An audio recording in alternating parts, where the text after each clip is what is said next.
Buy my novel, Escape from the Village, from major booksellers online. Go to escapevillage.com. Subscribe to my Substack. Go to fountainheadforum.substack.com. Thank you. Welcome to the Party Pal. This is Fountainhead Forum 112. I have Kyle Matovcik. We are going to talk about red pill issues, the men's movement, the manosphere, and all that other nice stuff. This will definitely not be a G-rated conversation. We'll probably use the F word a lot and other things like that. So just to let you know that. So how are you, Kyle? Oh, I'm fantastic. It's my day off. I did some deadlifts this morning and got a pretty good workout in, walked the dogs for a little bit, made my wife and I French toast, and I'm happy as a pig in shit. Oh, goody. Yeah, I'll probably go work out after this. I had some yummy breakfast tacos, though. Nice. Yeah, so, you're married. I'm single. How'd you find out? How'd you get involved with the whole men's movement or the red pill stuff? So it's kind of funny because you'd have to trace this back to my youth.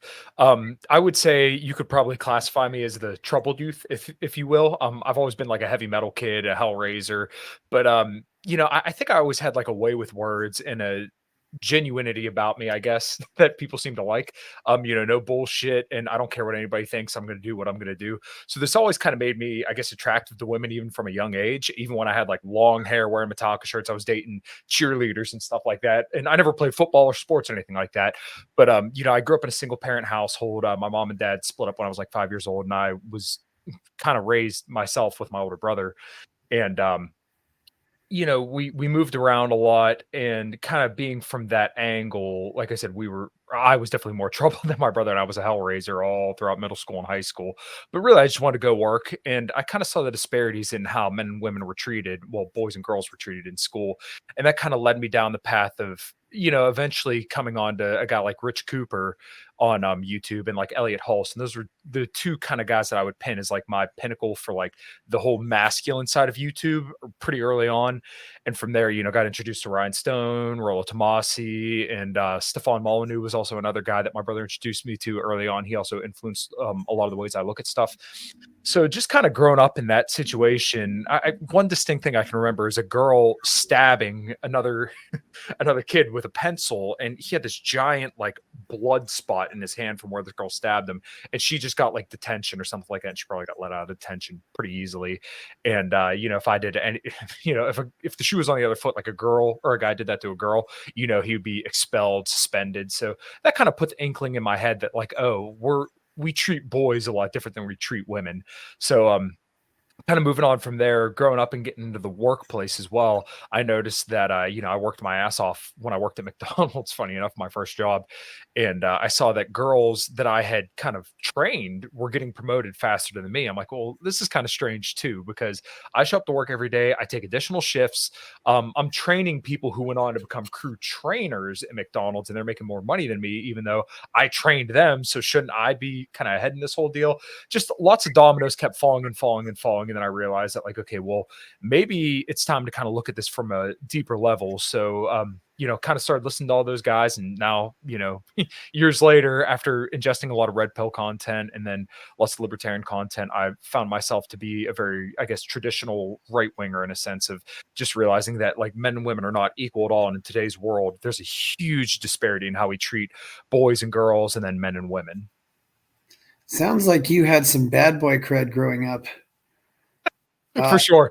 That's one of the more interesting things you always that I think a lot of you notice that at a young age.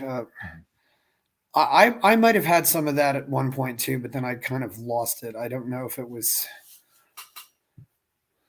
Yeah, it's you realize, but in a way you might have fallen into the whole thing of just having natural game, or just really, I don't think it's necessarily natural game. They learn the lessons early, and then they don't lose, and then they keep the lessons. Well, one guy that I mentioned earlier, Ryan Stone, had kind of said Yeah. this in a podcast, and I don't never miss any of his stuff because I think he's absolutely hysterical, especially on Twitter. But Yeah. he has a lot of like good lessons being like a former military guy and also kind of working in the corporate world. I think he has a way of breaking things down when it comes to like the married red pill, at least, that are really, really useful for someone like me who's, in a marriage and kind of wants guys to live a little bit more of a traditional life, but on their own terms, because Yeah. like in today's world, most guys don't live on their own terms, if that makes sense. And he said that like basically boys are very, I don't want to say like alpha because that comes with a lot of baggage, but like guys are very like self-interested, or kids are really self-interested from a young age because they're very solipsistic, as in like their whole world revolves around them, and then we train that out of guys. And really, like, not that you shouldn't be concerned with the world around you, but guys should kind of view things from the perspective of like, I can only help other people when I best help myself. So like, just to think of an example, this morning I cook for myself first before I cook for my wife, because I know that once again, my nutrition and the way that I treat myself is going to be, it's going to be outcome dependent with how I treat everybody else. If I don't, get my workouts in, if I'm not spot on with my nutrition, if I don't kick ass at work, then the people that depend on me and the people that I would need to care for aren't going to be best cared for by me if I'm not taking care of myself first. It's really a thing that's, I think, innate to men, but once again, we conditionally treat that out of men and teach them to be, just workhorses for everybody else. And this is kind of why I've been going to bat against the trads a lot lately, because not that I think their prescriptions are necessarily wrong or bad, but I think they have these rose-colored glasses and think that relationships and women and society is still the same way it was in the 20th century. But we're in the 21st century now, where the legalities of marriage, um, the legal end for men is enforced by the state. So if a guy doesn't want to supply for his wife or provide for his wife, then the government can come in and basically put a gun to the guy's head and tell him, you have to do this or else we're going to take you to jail. Whereas women, their end of the marriage isn't, legally binding at all. If they choose to stop fucking a guy or anything like that, then there's no state entities that are going to tell them, well, you have to get on that because, that's your obligation through a marriage. So that's kind of why I go to bat against trads, because like they're not up to date with their information. And when I see younger guys kind of falling for this trad fantasy, I'm like, I want them to go in with eyes wide open and realize like, hey, understand what you're getting into, and like just know that this could go bad for you if you don't understand the situation and you don't understand that like women can rake you over the coals at any second for anything if you're not holding up your end of the bargain, or if they perceive that you're not holding up your end of the bargain.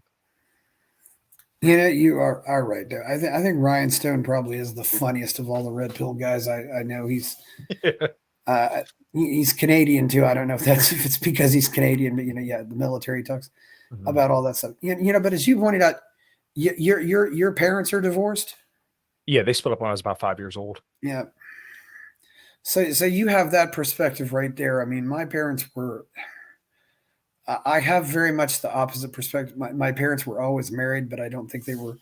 They never really seemed like they were happy. And yeah, and not only did I have that stability, but I had the stability, of being born and going home to this house, and that was still my parents' house, over 40 years later.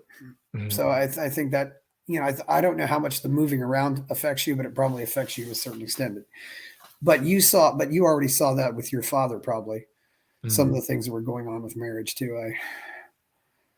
So Yeah, my dad remarried shortly after him and my mom split up. And yeah, to kind of put a perspective on the situation, my dad has 5 kids and I'm the middle child. So my older brother is the only one that I share a mother with. And then my older sister has yeah, a different mom, and then my two younger siblings have a different mom as well. Um, my dad, the younger siblings kind of had a little bit more of the ideal trad situation where, my dad and his current wife, they've been together for 20 years now or so, something around that. But they were very, very cared for. And it's really, I kind of enjoy looking at this whole situation from the outside in, because, and not to pat myself on the back, but I've been the most successful out of all my siblings so far. The two younger ones are about to go off to college, so we'll see kind of how they do. But the way that they talk about my dad, it's really interesting because like they don't have any reason to be grateful for him because that's what they've always known. Now my brother and I, as we've gotten a lot older, like obviously we've migrated a lot closer towards our father, and like we talk to him a lot more. Not that I don't love my mom, because I do. But like, I don't I don't have the same relationship with my mom that I do with my dad because I grew up with my mom. And for people who don't know, my mom had breast cancer 3 times, and she worked 100 hours a week. I mean, she did the single mom grind, probably, to the best of her ability. But kind of seeing that gave me a lot different a perspective. So, like I said, when I look at my younger siblings, it's like they've never had to know the struggle that like me or my older brother knew. And my older brother moved in with my dad eventually and kind of, stayed there for a couple of years. But like my situation was a lot different than my other siblings. So it's just kind of interesting to look at the psychology and understand how we all kind of had to live our lives. And it's almost like the the amount of struggle that each of us had determined how much success we had. Now, like my older sister didn't really get to grow up with my dad around a lot, and she's unfortunately not doing insanely well. I mean, she's married, but she has 5 kids to different dads, and it's kind of like, wow, well, you see what, being a being raised by a single mom could do for some women.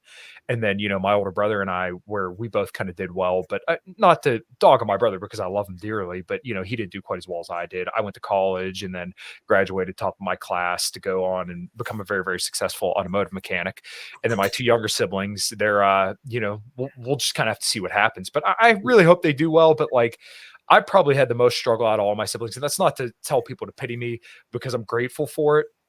But it also propelled me. It gave me a fire under my ass where I always kind of the perspective of like, look, if my mom had breast cancer 3 times, overcame it, worked 100 hours a week, and then overcame various other things that I don't know I really want to say online, then I could do absolutely anything. There's no excuse for me not to be the best person that I can be if my mother could have done all that. And I think I've also kind of elucidated this a little bit over the last couple weeks on Twitter, where I think like struggle for guys is a good thing. Where like having your heart broken, which I did a lot because of blue pill ideals when it came to women.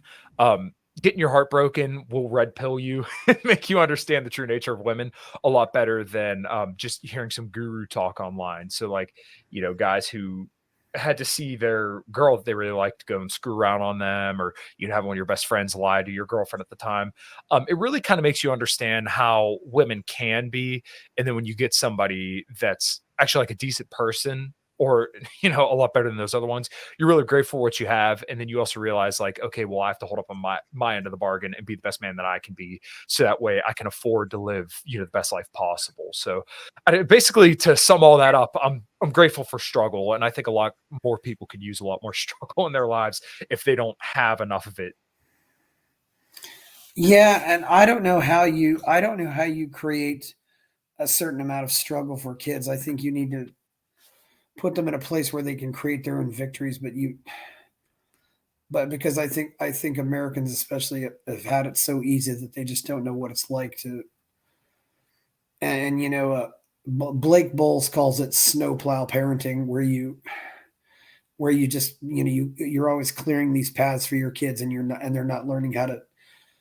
They're not learning anything. It's uh, my dad always had to get up and do the farm work and all that stuff, which my grandfather was very interesting. My grandfather had a full-time job, but he still wanted to be a farmer at the same time. So Yeah. there was all that, and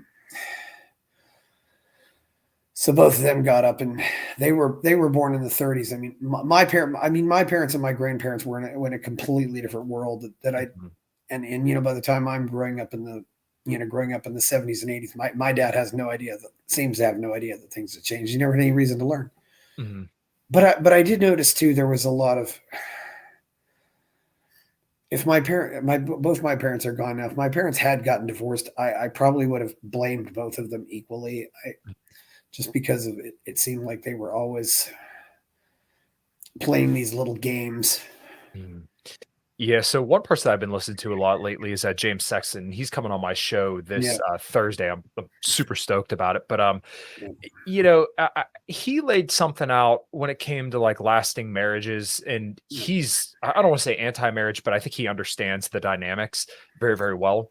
Obviously, he's a divorce lawyer, but he's like, when you see two people together who just constantly cheer each other on and are very, very, I don't want to say protective, but maybe protective is the right word, but like you stick up for your partner's honor no matter what.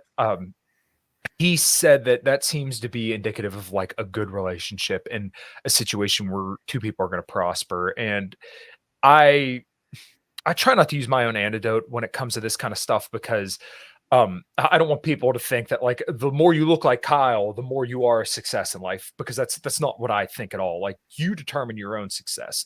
For some people having sex, 5 times a week isn't enough.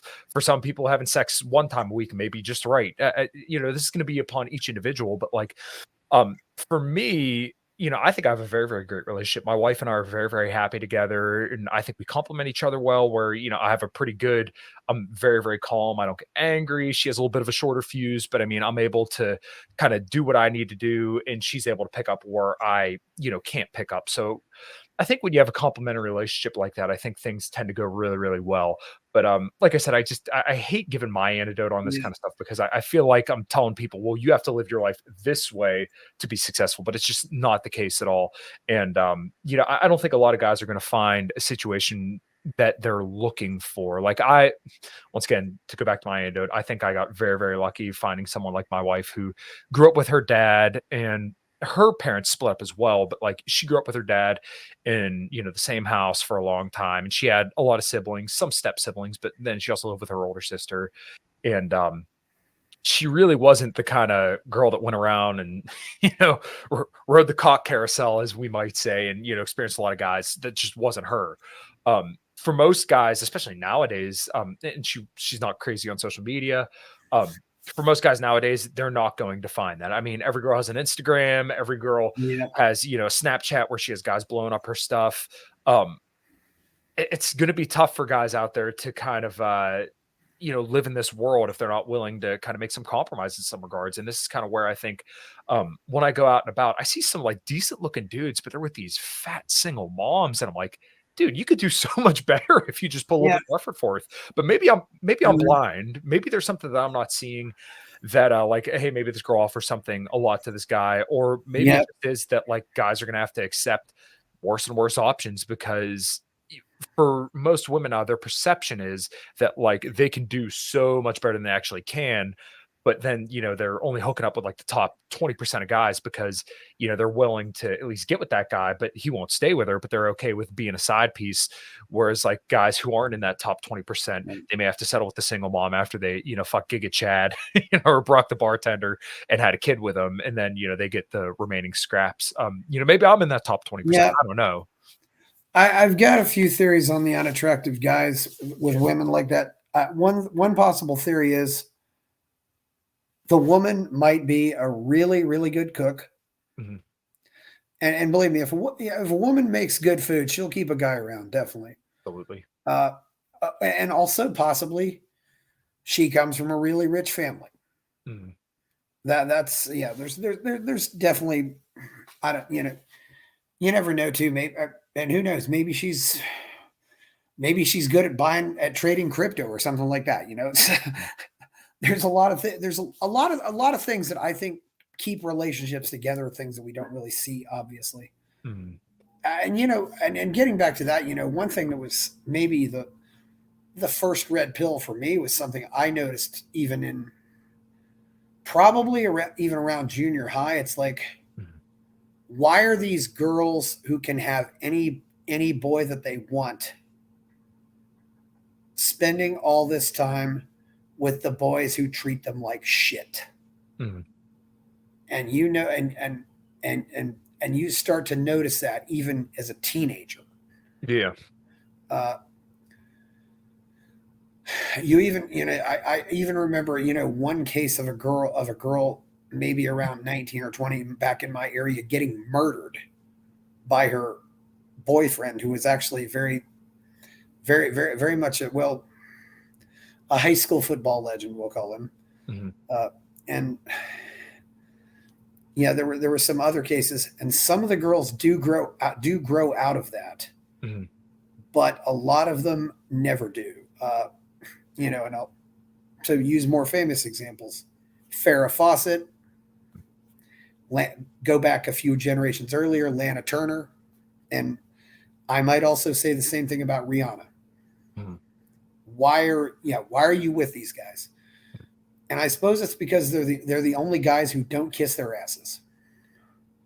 Well, because to women, they interpret a guy kissing their ass as like you have no options, right? So women are Yeah. generally looking for a guy that's very affluent. So a guy that has looks, money, status, and is what they believe is a good bet for their long term paternity, or has like the good genes. So like there are objective attraction cues. A guy who's not obese, who has a good shoulder to waist ratio and stuff like that. But beyond that, there are more like, I don't want to say arbitrary, but more like, once again, status signals, affluence.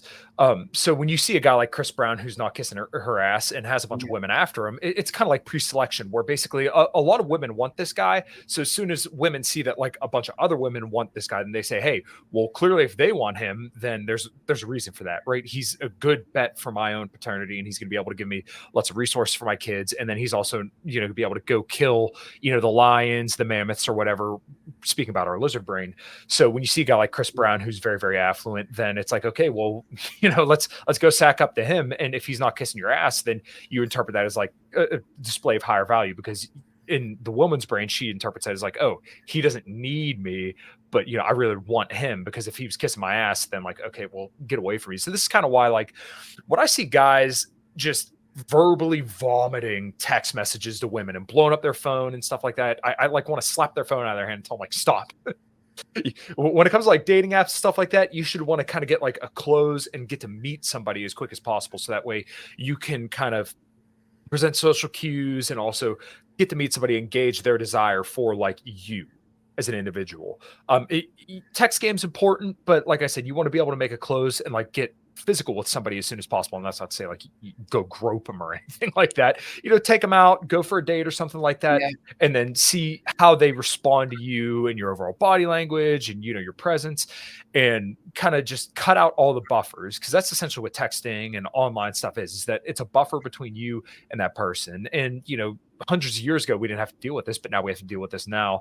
And once again, women have all these people giving them attention and time, and they interpret that as like, hey, all these guys are willing to give me resources. So when if you're able to display higher value and also show that like, hey, I have social proof that all these people want me and my attention, then you look affluent. So therefore a woman's going to want you because you seem affluent. You seem like somebody that everybody wants to be and every woman wants to fuck.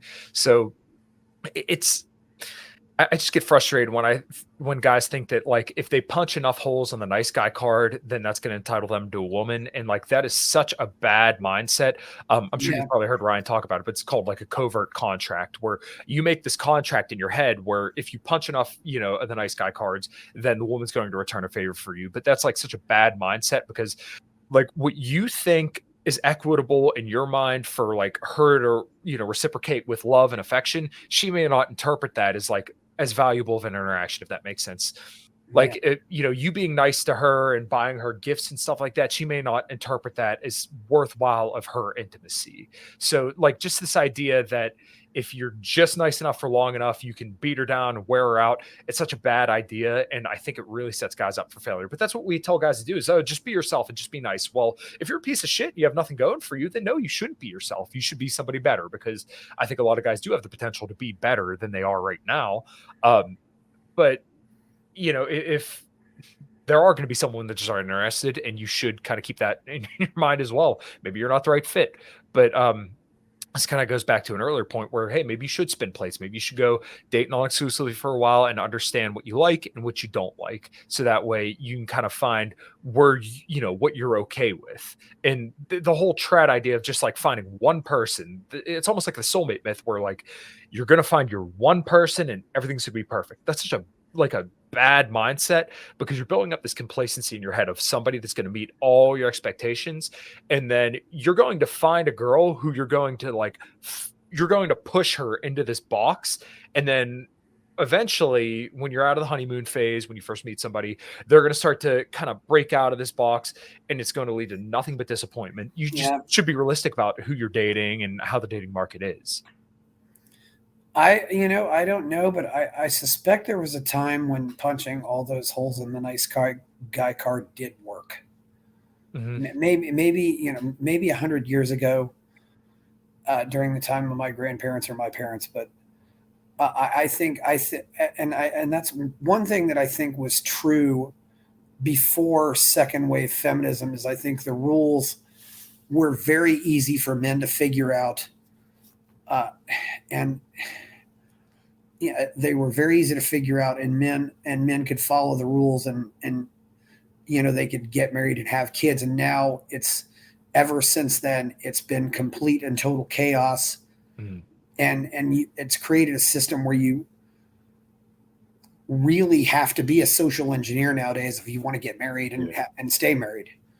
Yeah, because back in the day, we didn't have social media, and I hate to kind of throw that at the feet of social media, but it's basically made it's taken advantage of a lot of our like lizard brain wiring and made it so much more enhanced. So like guys can sedate themselves by watching 4K free streaming porn all day, and then they have the perception that, hey, well, I have access to a lot of women, so therefore I don't need to go out and try and be a better guy to attract the kind of woman that I think I'm worth. Women can sedate themselves with all sorts of attention from Instagram by posting ass shots and exposing a little bit of cleavage every here and there. Back in the day, you couldn't do that, so people's expectations and their understanding of the sexual marketplace was a lot more level, where a woman would see a 5 as a 5, 6 as a 6, and men would be the same way. Now men, they're still relatively accurate in their analysis. So like men rate most women as like attractive, right? So basically, as long as you're not fat, you probably have a decent chance of getting whatever guy you want. Whereas women, with social media, their expectations are so much higher, where they rate a majority of men as unattractive. I think it's like, they only rate like the top 20-30% of guys as attractive when you look at like dating apps. So like women, for guys that aren't like a 7, 8, 9, or 10, guys who are underneath that are basically invisible. Like they don't even acknowledge them. They don't pay them any mind or anything like that. But it wasn't that way back in the day, because you didn't have a global sexual marketplace and social media that could introduce you to somebody across the world. And you have the impression that they're willing to, go fly you out and take you there and give you all their resources. We only had what was, locally available to us. So going forward, I don't know how you fix all this. And we also have birth control, which, really buffers women against the responsibility of their reproductive decisions, and as well as abortion, which you basically now give women free reign to kind of mate with who they want. And really, abortion is like kind of the ultimate expression of hypergamy, because you're basically telling a guy like, hey, I do not want your genes to continue, so I can go have fun with you because I think you're attractive, or we can have a one-night stand, or maybe you just seem like a good idea at the time, and then I can abort your child, and what I think is killing a baby, because I don't want you to go on anymore. Once again, I don't know how you roll this back, because the incentives are set up so like you can't, if you were to ban abortion, then it's a losing proposition, because women are a majority of the electorate. They hold a majority of the debt. So this is one huge voting block that if you want to seek to take away any of their rights, as they call it, you're going to lose no matter what. So everybody kind of has to pander to women to win elections, because they go out and vote more. Once again, they have the most debt out of anybody, and they tend to control the purse strings as well. So like, how you fix this? I mean, we are one huge clusterfuck, but I think men are essentially going to have to take authority and really level up themselves. I hate to kind of, use the TradCon line of, if men would just be better men, but really they have to take authority in ways that, they haven't traditionally, where, they're going to have to kind of level up to the best of their ability, acquire mass amounts of wealth, and become the guys that women really want, to kind of start getting this rolling back in the right direction. But how that looks, how that goes, I have no idea. But I mean, it kind of goes back to the post-libertarian solution, really, where like, hey, acquire wealth for yourself and be the best guy that you can be, and never mind the rest of it, because there's only so much that you can change, but you should really start with yourself. I think I learned the bankruptcy of electronic relationships at a young age, because I was in high school, and before the internet, before any of this, but there was the phone. And I remember, some friends say, get up, why don't you call her? So we got on the phone, and, we went a couple hours on the phone, and we were saying, I love you and everything by the end of the phone call. But then we said, okay, let's meet up. And, but then when we met up, it was like all that magic was gone. So, that's one thing I realized. You definitely have to, I mean, if you're on a granted, websites are great to make the interaction, but you still got to get out there. I do not, and I think a lot of women go on these websites, and certainly meet at a neutral location. Even do that a couple times if you want, but I have no interest in exchanging 10 or 20 series of messages with a woman online. And some of them, I think some of them are just on there for the dopamine hit that they get from being online. They're not really serious about meeting guys online. Right. Well, like I said, yeah, they have the perception that they can do a lot better than they can do. So of course they'll yeah, take their time and take all the compliments that any guy's going to give her. But they're only going to reserve meeting and sleeping with the guys who they deem are their top options. yeah. And yet this is the thing. You don't have to sleep with the guy, And like I said, but real live meetings. I mean, even if we meet up at the, at Bennu Coffee place in Austin, even if we meet up at Bennu Coffee 2 or 3 times, I'm cool with that. Because that's still real life meeting, and you can't do much more. But and I knew one, I knew one woman who I think she raised very traditionally conservative, got married pretty young, and then after like 20 years, her husband cheats, and this is one woman I did feel sorry for it. I always thought she was adorable, but her husband cheated. She was out of there. So then suddenly she's on the market. And I tried to explain to her, I said, I don't think it's that these guys want sex, but they do not want to be your friend. Mm. They at least want to know that you're going to go out and kiss and touch each other and be affectionate. That's what they want. And she says, okay, I get it, because she was still, because I knew she was still very conservative, which is fine. In fact, in a lot of ways, I appreciate the more conservative women because I think it's easier to figure out what the rules are, Yeah. I can't say the F word, for example. I can't say any dirty words, but I pretty much know what I can and can't do with those kind of women. Whereas the women the other way, it's impossible to know what will offend them. Yeah, and I kind of get that, but one thing that I think a lot of people miss is that some of those conservative women still will, if they're not happy in a relationship, then they will, all women are hypergamous, but it's gonna what their ability is to practice that hypergamy is going to be completely different. Where even most conservative women will go out and cheat on their husbands if they really feel like they're not being, if they feel like the guy isn't holding up their end of the bargain. And kind of to that point, the reason why the guy probably went and slept around is because, as they always say, I'm a good dog, but you have to pet me to keep me on the porch. If a guy's happy and being sexually satisfied in a marriage, he's probably not going to cheat. If a woman feels she's being supplied for and protected in that marriage, she's probably not going to cheat. And I mean, this even bears out in the stats. Once again, women typically do not cheat if they feel like they're happy in a relationship. And kind of get into another level, like women ask, does a guy love the woman that he cheated with?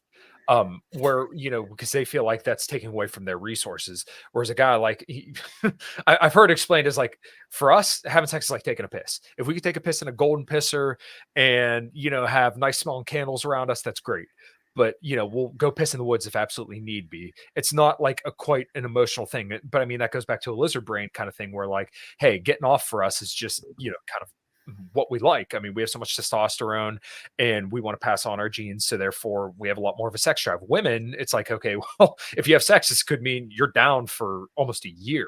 Like you can't do anything for a year. So if that guy's not your best option, then well, you might want to watch what you're doing there.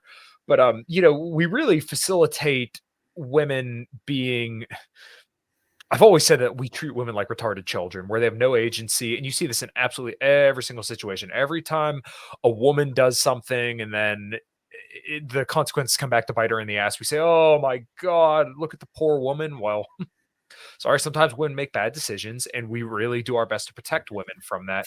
And, we never say single mother households. I say single mother households because that's generally what they are, because the majority of divorces are initiated by women.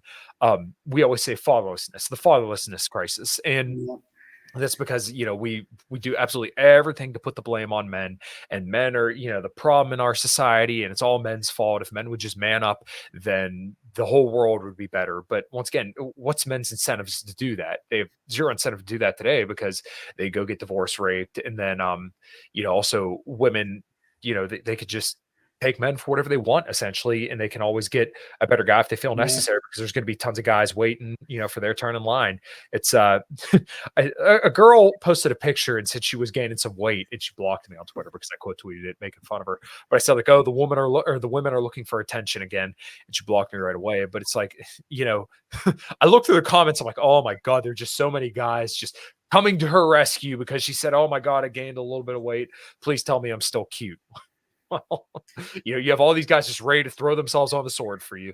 Where if a guy said that, then well, go get to the gym. Nobody cares about you. And not saying that like we shouldn't tell a guy that, but you can see the disparity in how we look at this situation. That's one of the paradoxes of online. And I think a thing that really gets a lot of men is you have women who are looking for attention, but then they're not looking for attention. Mm. And I can certainly see that on social media. I remember I had I had an event with one where I met one woman, and granted it was one of those things where you do some deep exploration and really get to know people. Mm. So it's an event where you kind of walk out of it feeling like everybody who was at this event was your friend. Added her on Facebook. She's not really active on Facebook, but a little while later, she takes her trip down to does some traveling and adds up and uploads a bunch of travel photos, all G-rated photos. I go through all of them. I do likes, I do loves. And then suddenly I notice, oh, she blocked me. Why'd she block me? It's like, because she's that this is the other thing too. She's that paranoid about somebody seeing her stuff on social media that she blocks me for liking photos. And I have seen so much crazy crap like that. And I think that's largely an American woman thing, though. This crazy paranoia about any kind of male attention. Yeah, I think that's because that she may not want to feel like she's being pressured, because like one thing that women hate is a guy who they perceive as like not a good option. Like they hate the idea of settling, and Yeah. the idea that like they would have to settle for a guy that they don't believe is their best is like absolute torture to most women. But I don't think it's unique to the US anymore. I mean, I think this is getting exported all around the world because more and more people are getting, hooked up to the internet and the global sexual marketplace. So, women's expectations all over the world are going to continue to increase, increase, and increase. Like I said, I don't know what the exact solution to this stuff is, Yeah. but I think the post-libertarian subscription or prescription is a good one of always just, hey, stay on top of your shit. And maybe that's not even like a post-libertarian prescription, but like a lot of the red pill stuff where like basically the reason why I like the red pill praxeology so much is because you're using information to make your life better. Where like, Yeah. I don't like this idea of telling people how to live, because I don't know your circumstances. You don't know my circumstances. You don't know anybody else's circumstances, but you can kind of share notes with people all over the world and see like, okay, what worked for these people? How similar were their situations to mine? And what can I take and what can I leave? That's kind of the beautiful part of the red pill community and the manosphere, is that it was always about sharing notes and just understanding, what worked for people all over the world. And you can kind of get a grasp on what like commonalities are amongst all women. And like when you would hear about a woman, let's say dumping you or being upset with you over certain behaviors, and you keep seeing that over and over again, you're like, okay, well, I could piece together this bit of information because this has been repeated enough. It's literally science. We're basically like, okay, well, you see behavior enough, then okay, well, if A happens, then it was because of B, so we'll do C. It's always been very, very practical in that regard. Yeah. But like, then people will take it like you see Pearl doing it now, where basically it's just, hey, whatever I could do to shame women and get people's indignation going, then hey, that's good because I get eyes on my stuff. But like, you're not giving people actionable information. You're just kind of getting the yucks and getting social media Yeah. clout, which at the end of the day doesn't help anybody. So Yeah.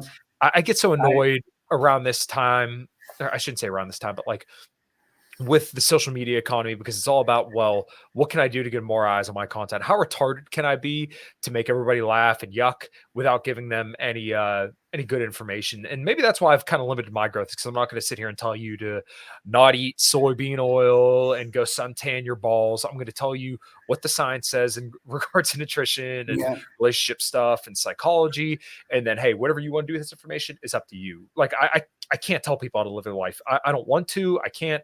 I don't know, what's best for every individual, but I can tell you kind of what the available information is on nutrition and relationships, and then maybe you could see what works for you and what doesn't work for you. Yeah. Yeah. Hopefully that's the last time that woman's name is ever mentioned on this show.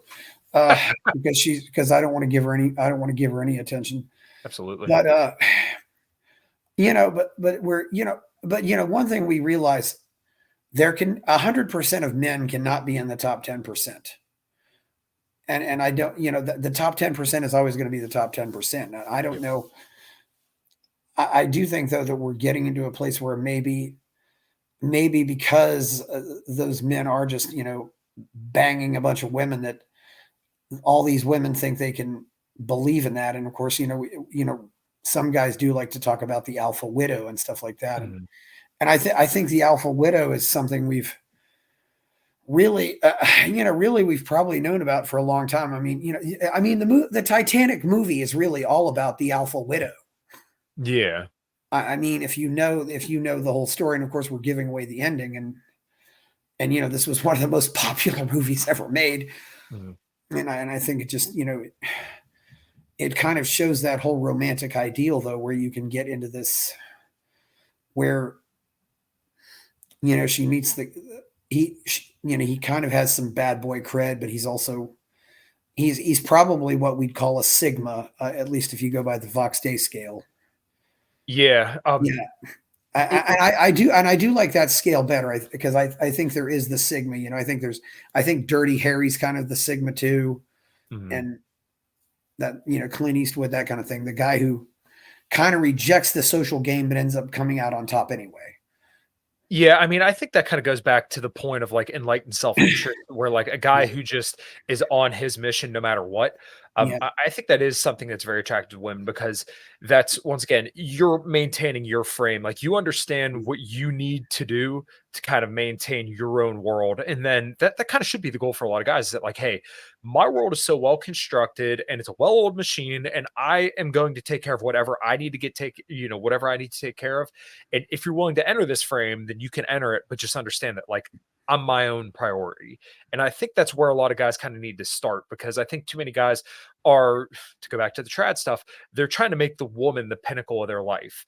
And I think that's a recipe for disaster, because a woman will soon resent you, because I think it's a recipe for resentment all the way around, because you're making somebody the center of your world, and there's going to come a point where you're going to realize like they're not giving what you think they should give you in return. Because if you're giving this person a house, a car, and all this stuff, then eventually you're gonna have the expectation, well, they should, whenever I say jump, they should ask how high. But that's just not the way that people work. Like, the idea yeah. of being equitable with one another, equity amongst people and how they understand that is never, you're never going to find somebody that you're going to be parallel with in regards to like how relationship equity may work. So it's such like a dead meme that people should reject and not even attempt to work with. Yeah, I don't know if women necessarily want relationship equity. You're probably familiar with the 2/3 rule. Mhm. I mean, Elaborate on the 2/3 rule. I'm sure I well, do, but it's just I would sum up the 2/3 rule by just, if your wife tells you I love you 3 times, you should tell her I love you twice. mhm, And if you tell her, but if you end up, basically it's saying though, if you end up saying I love you more, then you have a problem.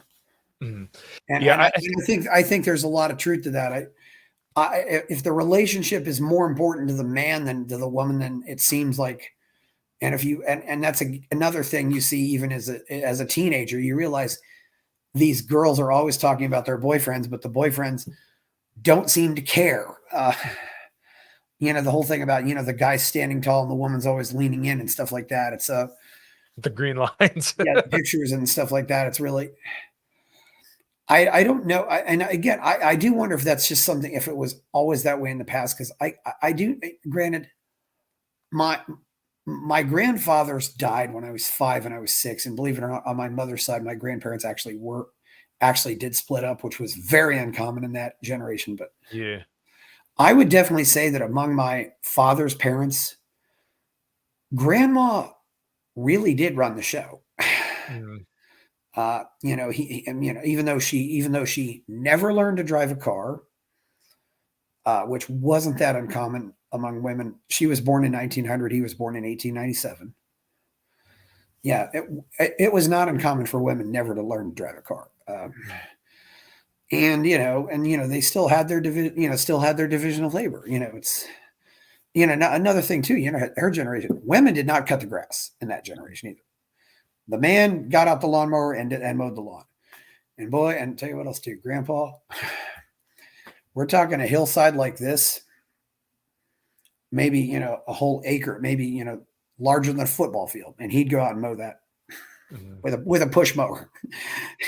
Yeah, you wouldn't see very many men doing that today, but yeah, so Yeah. it's yeah, Our lives are so luxurious now yeah, that, like, even, like, the red pill stuff is kind of, yeah, as people say, luxury beliefs, where, like, back then, they didn't have a choice.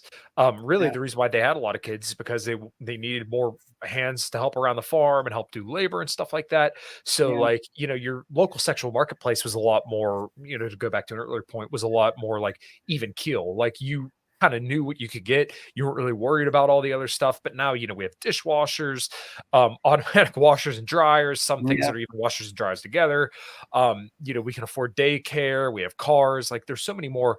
Our lives are so much better that like the idea of barefoot and pregnant, and I know that's kind of like a leftist meme, but there is some truth to this.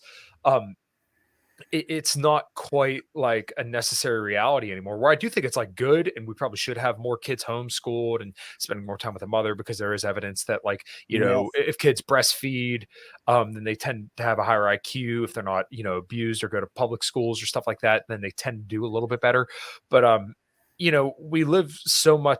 We just have so many more luxuries that we don't really have to worry about that kind of stuff. So really, now we get to nitpick over a little bit dumber stuff. And this is also kind of why I think testosterone scores are dropping for men. I mean, not only are most guys like, more obese than they used to be, where there's only like 12% of the population is considered metabolically healthy. We're no longer in like a state of struggle or anything like that. So, why do you need high testosterone if, all you're going to do is sit on your ass and, play video games all day? And, look, I love video games, but it still doesn't mean I don't, yeah, I do that to the detriment of my health.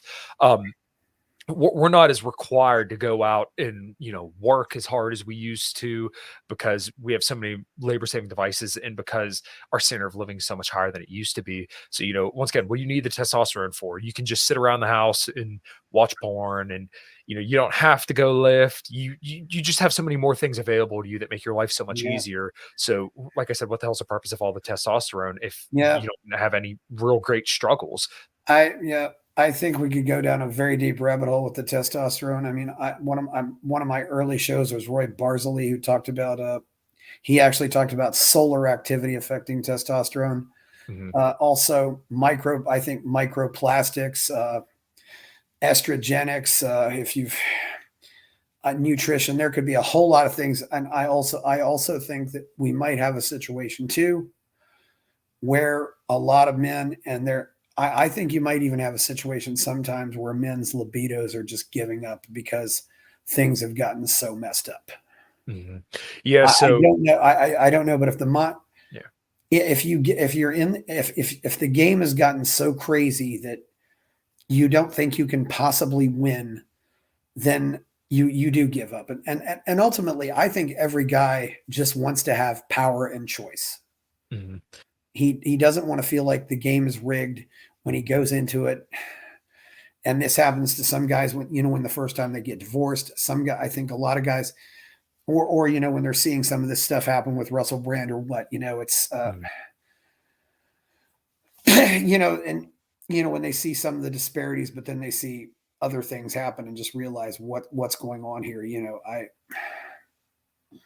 Yeah, the idea of getting Me Too'd and stuff like that is, it's horrifying, and, yeah, that was kind of another thing that I forgot to mention a little bit earlier on.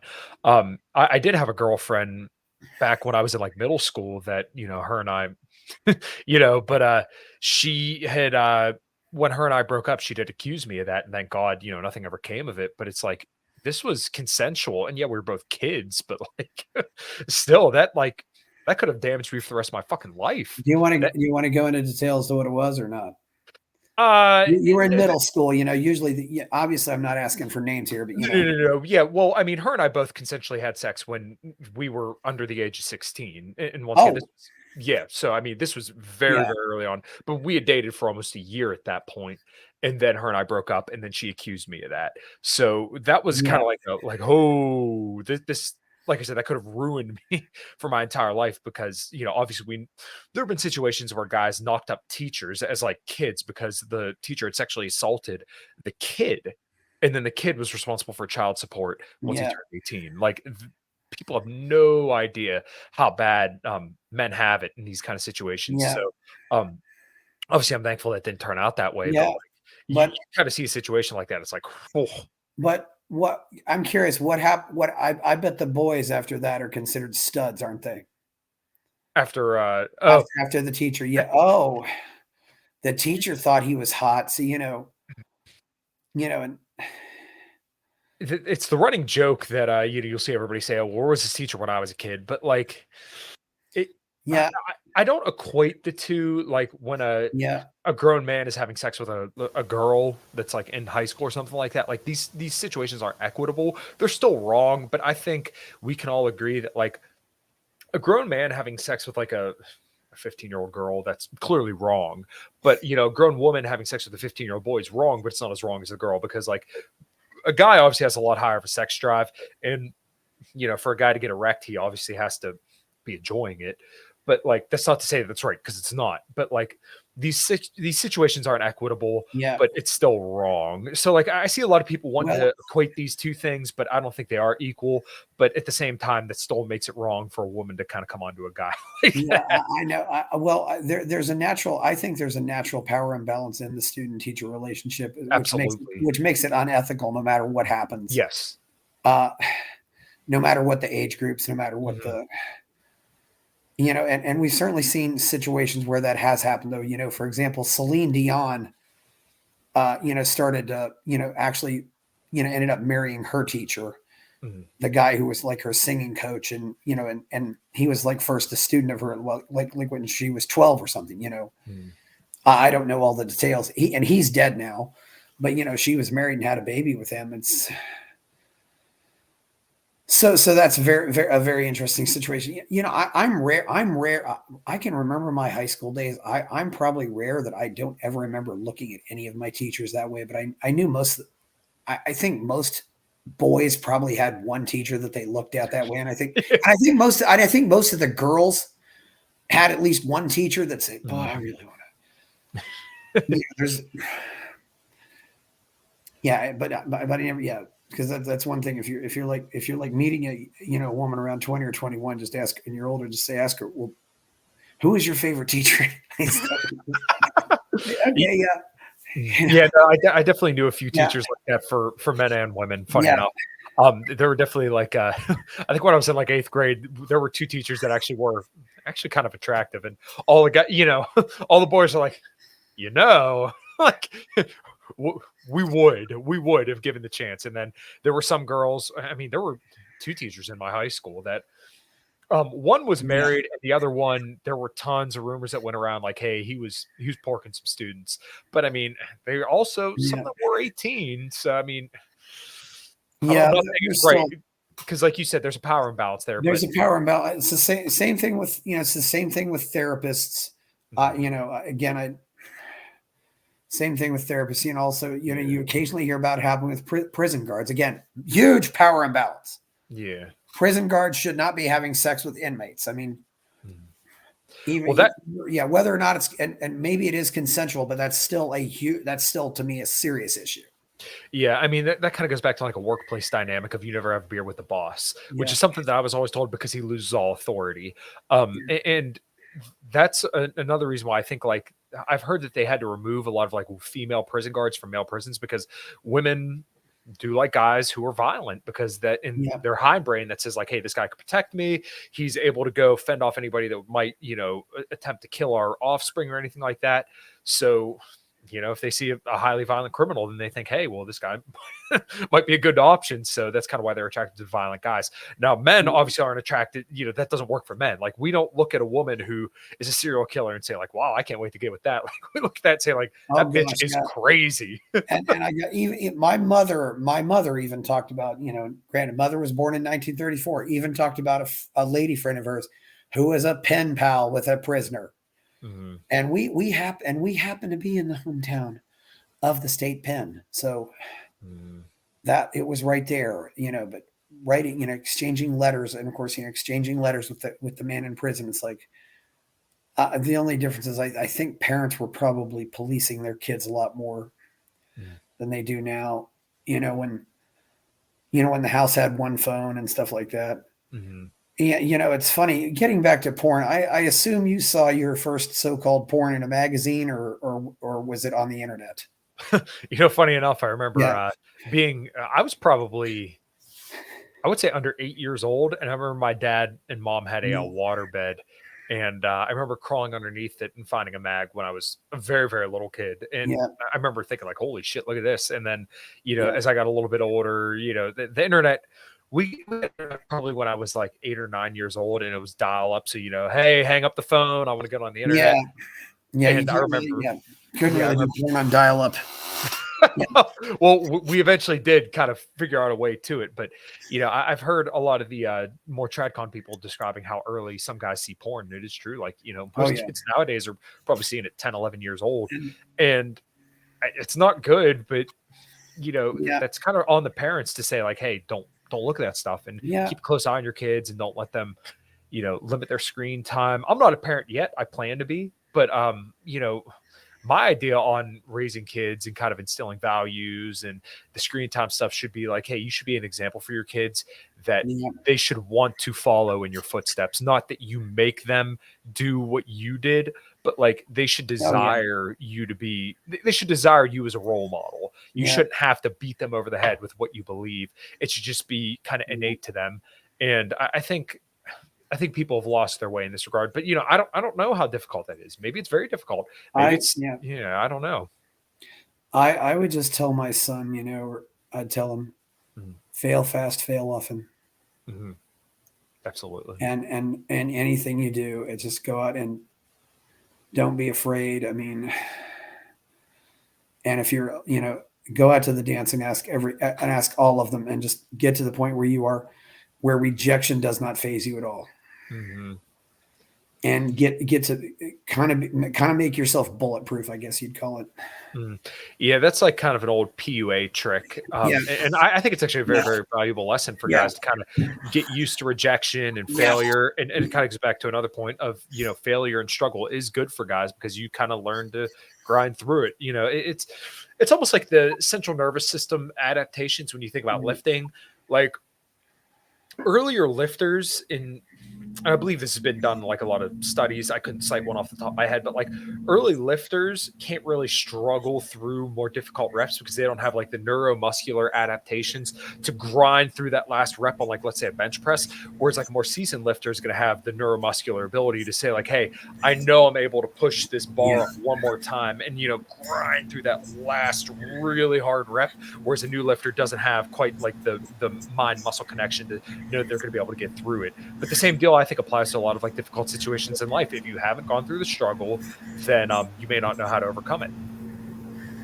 Yeah, and of course, if you're when you get about to the puberty age, I would tell my son, if there's a girl you really like, go find her best female friend and give her lots of attention, because then she will get jealous. And she'll wonder, why is she giving all this attention? I want attention. That's in a way that's kind of but I think that's one thing that the PUAs do, though, is a lot of times the PUAs just they know how to read all these signals. Because I remember I had one, some with the internet, sometimes you encounter people, oh, I haven't chatted with you since high school, and she said back to me, I flirted with you back then. I said I had no idea. And I said to her, I might have given you a chance, but I didn't know. I didn't know you were interested,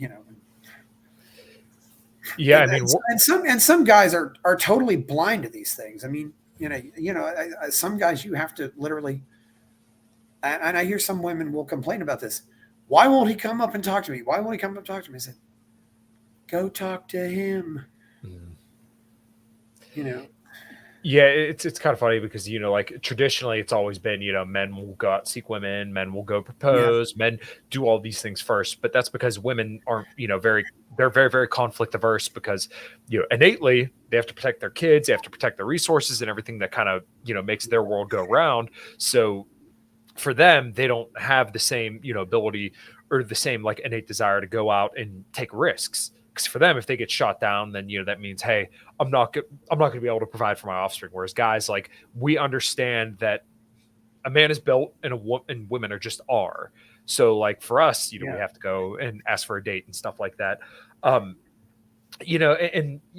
it's funny when I've been out with my wife before, I've seen girls that like I used to have a fling with or something like that. And she'll notice it right away whenever, a woman is kind of like eyeing me up or she notices the social signals, but I'm aloof to them. I just don't get it. And like you said, that friend of yours messaged you said, oh, I used to flirt with you all the time. And it's just like, oh, were you? Like, we can't pick up on that stuff because it's not like our native language. Women use, I don't say subversive, but like covert communication. That's what I'm looking for. They use covert communication to kind of, signal interest. Whereas guys, we're deductive problem solvers where we want to like know, are you interested or not? We're not quite as able to speak that body language as well as women are. So like, the one situation that comes to mind, there was a girl that I used to work with that I had a short fling with. And she was checking us out at a cash register at a gas station. And then my wife and I walked out. She's like, oh, I think she still has a thing for you. I'm like, really? Why do you think that? She's like, oh, I could just tell. But, I couldn't tell. my wife is able to read those, covert communications coming from another woman because that's just kind of innate the way they are. Yeah, and this is one of those things that I think also can create a lot of distrust between men and women. And this is the example I like to use. Now, I haven't seen it happen from personal experience, but the restaurant manager is walking around the restaurant, and he's probably a guy, and he sees a woman sitting at the table all by herself, and he just says to her, "Hey, how was your food?" She says, "Fine." And said, "Is there any?" And then he says, "Is there anything I can do for you? Anything I can get you?" She says, "No." Then she pays her bill, walks out of the restaurant, gets on her cell phone, and says, "That food was terrible." Mm-hmm. And it's like, why you had an open chance to say something, and maybe you could have gotten a discount or a refund or another meal or some bonus or maybe a coupon to come back. You had all these chances to tell. You had plenty of chances to complain and maybe get a better deal out of it, but you didn't take that. Instead, you lied and created a lose-lose for both sides when you could have created a win-win. Yeah, it's like I said, they're scared to get into conflict because that might mean like, hey, I'm potentially putting resources up at risk. So they're going to be very, very conflict averse. And you see this even with a lot of guys at this point where like I have a friend that my wife and I will take out. And I always try to just beat this relentlessly into his head. He'll order food and he'll have his face in the menu and he mumbles. I'm like, no, when there's a waiter or waitress coming up to you and asking you something, you speak authoritatively. You don't raise your voice, but you want the person to know that like, hey, you're here and you're going to respect them and you're going to make eye contact with them and you're going to treat them as somebody that's doing a service for you. And then you're going to, tip them accordingly. So like, you don't just say, oh, well, I'll have this. No, look at them and, be an authority. So it's because men are mostly raised as defective women now. So, they're too scared of conflict and they don't want to be confrontational where, when I was a kid, I always used to confront people, even though I was kind of like a goofball metalhead kid. Well, one story that just kind of came to my mind. There was this one kid who was, I forget what he said to me, but I dumped chocolate milk on his head and he wanted to fight me, but I'm like, I'm not going to fight you. You fucked with me and I fucked with you back. We're even. Let's call it there. But obviously me and him are cool now. But yeah, he was one of the more popular jock kids. And I was like, all right, well, you want to fuck around? Let's fuck around. That's something different too, though. Boys can be friends after that, but girls can't. Yeah. Well, because it's the way that we I don't know communicate. I don't know what's up with that, but you see guys make up. I mean, I often said, well, if Eddie Van Halen and David Lee Roth can make up, anybody can. When you talk about metalheads, who are you talking about, by the way? The Crew? I'm just like I'm a metal music lover. So yeah, you consider Motley Crue. I would consider them more like glam metal, which I still love. Yeah, I love all those bands. Crew isn't quite Crew wasn't quite hard enough to be metal. I don't know. I just think they're just one of the first groups that pops into my head because it's miraculous that all four of them are still alive. I mean, like my pinnacle for metal, I'd go back to Sabbath. Sabbath, in my mind, is like the OG metal band. I mean, you even listen to like the first EP and all the songs that are on that. But that's before you were even alive. Yeah. Oh yeah, absolutely. I mean, that was 1969, 1970 that album came out. I would call Sabbath acid rock, but yes. You would call Sabbath okay. They're from that era, the same as Deep Purple and sure. Yeah, but I mean, like in my mind, Sabbath Bloody Sabbath, right? That was 1973 or 1971, right? Yeah. You can't listen to Sabbath Bloody Sabbath to say that's not metal. Like that riff, like that was heavy as shit. I'll have to go back and listen to that. Yeah. Yeah, I would. Some stuff. Yeah. Yeah, I would consider that like metal in my mind, at least. Some people I've heard call them like doom metal. I've even heard people say like Led Zeppelin was the original metal band. I don't know that I agree with that. The reason why I put Sabbath there is because they were like the earliest and heaviest band at the time. And then, obviously you get to like 1990 and then there was like no band heavier than Pantera come like circa 1996, the Great Southern Trendkill. And full disclosure, Pantera is my favorite band beyond a shadow of a doubt. But like you can't living through me and shit off of the Great Southern Trendkill. You can't listen to that and think like, holy shit, for 1996, this shit still holds up today. I mean, that is brutally fucking heavy. I don't think the music has the testosterone that it had back in the 80s. It just doesn't seem to have it. Well, okay. So when you say the 80s, would you say that like Pantera doesn't have the same balls as some of the music that? Okay. Well, I put Pantera in there, but sure. But a lot of the hard rock of the 80s got replaced by grunge, which definitely did not have did not have it. I mean,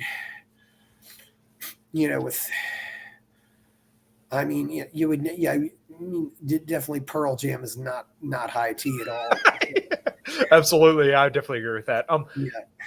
Like that was the thing that made Pantera so appealing to me, and not to center this all around them, but like when you look at who they were, how they played, and how successful they were, it's always been something notable for me. And like to even go into the political realm, when you think about somebody like Ron Paul, you can kind of see the similarities in this regard. Like Ron Paul was willing to be a lone voice and sparked a revolution.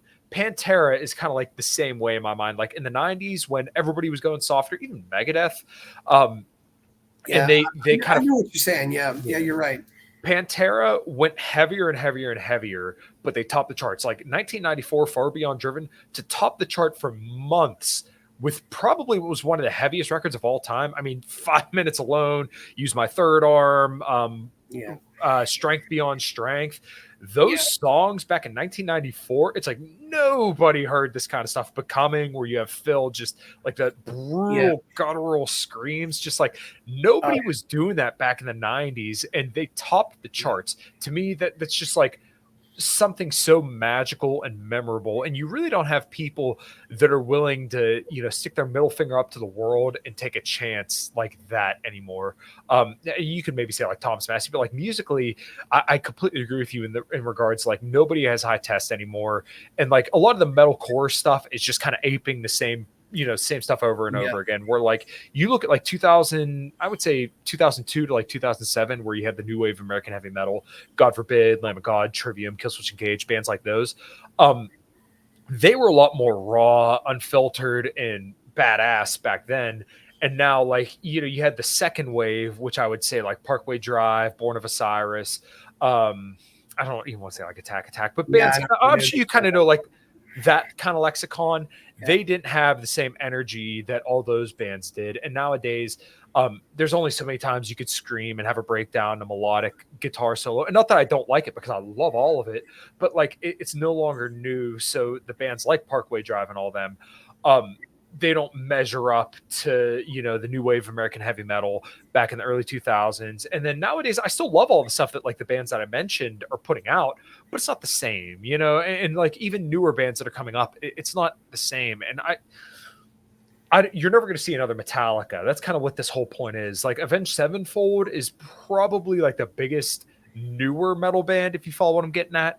But like they're still, I don't know it. Yeah, they're still nowhere near as big as Metallica is, and they'll never be as big as Metallica is. Yeah. So it's just there's so much music, and people don't have the same attention span that they used to, because we're in the too long didn't read generation where people want to see TikTok shorts of the band performing. You don't even hear the full song, so people don't sit down and listen to full albums. I do, but like most people don't. Wow, that's crazy. Yeah, I don't really know a lot of the new stuff. Sure. But I didn't. That was a good answer. But yeah, it's just funny. I think there was so much of a, you got a groupie culture, and you still hear about these guys fighting over stuff like this, and maybe I also thought of Motley because of some of the women that they ended up hooking up with and stuff like that. But, it's they certainly had one of the more notorious lives, but they all kind of have, it's interesting too.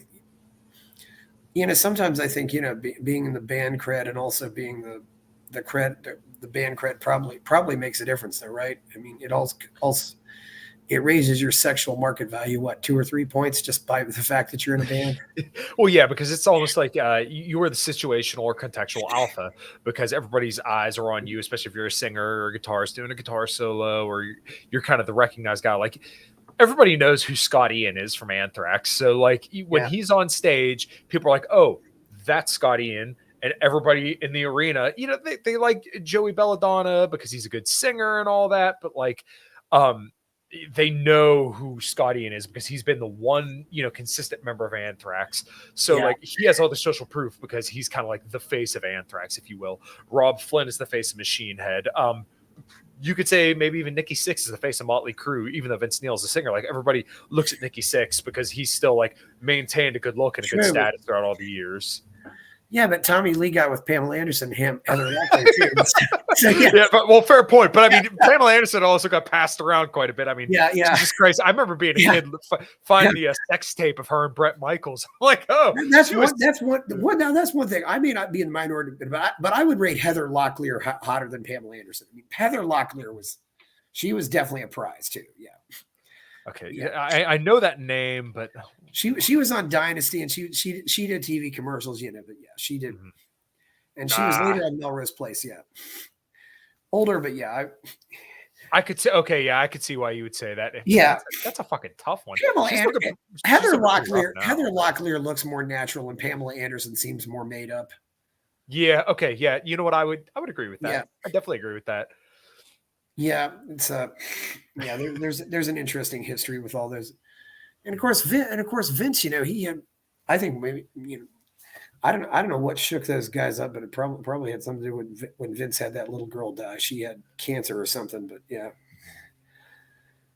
I mean, they were kind of like I would say they were kind of the face of glam metal. Like in my mind, when you think glam metal, the first band that comes to mind is probably Motley Crue for most people. Then you can maybe say like Rat or Poison. Maybe not. I'd call that more because when I think of glam, I think more of really going back to the 70s, like Rock and Roll Part 2 by Rock and Roll Part 2 or T-Rex. That to me, that's glam. And that's a different era. If you know Rock and Roll Part 2. I feel like I should, but it's not coming to me right away. Yeah. That's different era, but it's a. But you can imagine how much debauchery there was with those guys. But I don't want to get on rock bands though. But it's it's funny. Sometimes watching celebrity divorces though, I think and you see how some of those go. It's definitely. kind of a red pill moment. I was around, Oh yeah. I think I was around 10 or 11, and it was, and when it was all over the tabloids and sometimes all over the TV news, was watching Johnny Carson go through his divorce. And I think he was the highest paid person on television at the time, Yeah. making millions of dollars a year. And his wife was asking for all this money. And I'm like, and I'm thinking, well, she didn't earn any of this money. Why does she want all this money? You know? Well, it's funny. If you look up the most richest women in the world, the vast majority of them got their money through divorce, or they inherited that money from a parent or something like that. Some of the Waltons, yeah.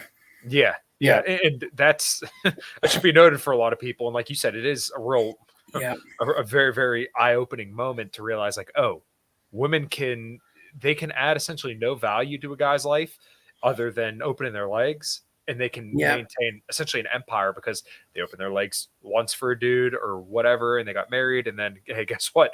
I no longer want to be a wife, so therefore I'm going to maintain all the benefits of being a wife, except for no longer having to put up with the husband anymore, and then I can go, move on, do whatever I want. Like, one thing that I think a lot of people probably saw was Jada Pinkett Smith and Will Smith, and like that whole situation. You're like, oh, and everybody couldn't wait to just celebrate Jada Pinkett Smith, and she said, oh, it's all love, and just seeing how Will Smith took it, you're like, man.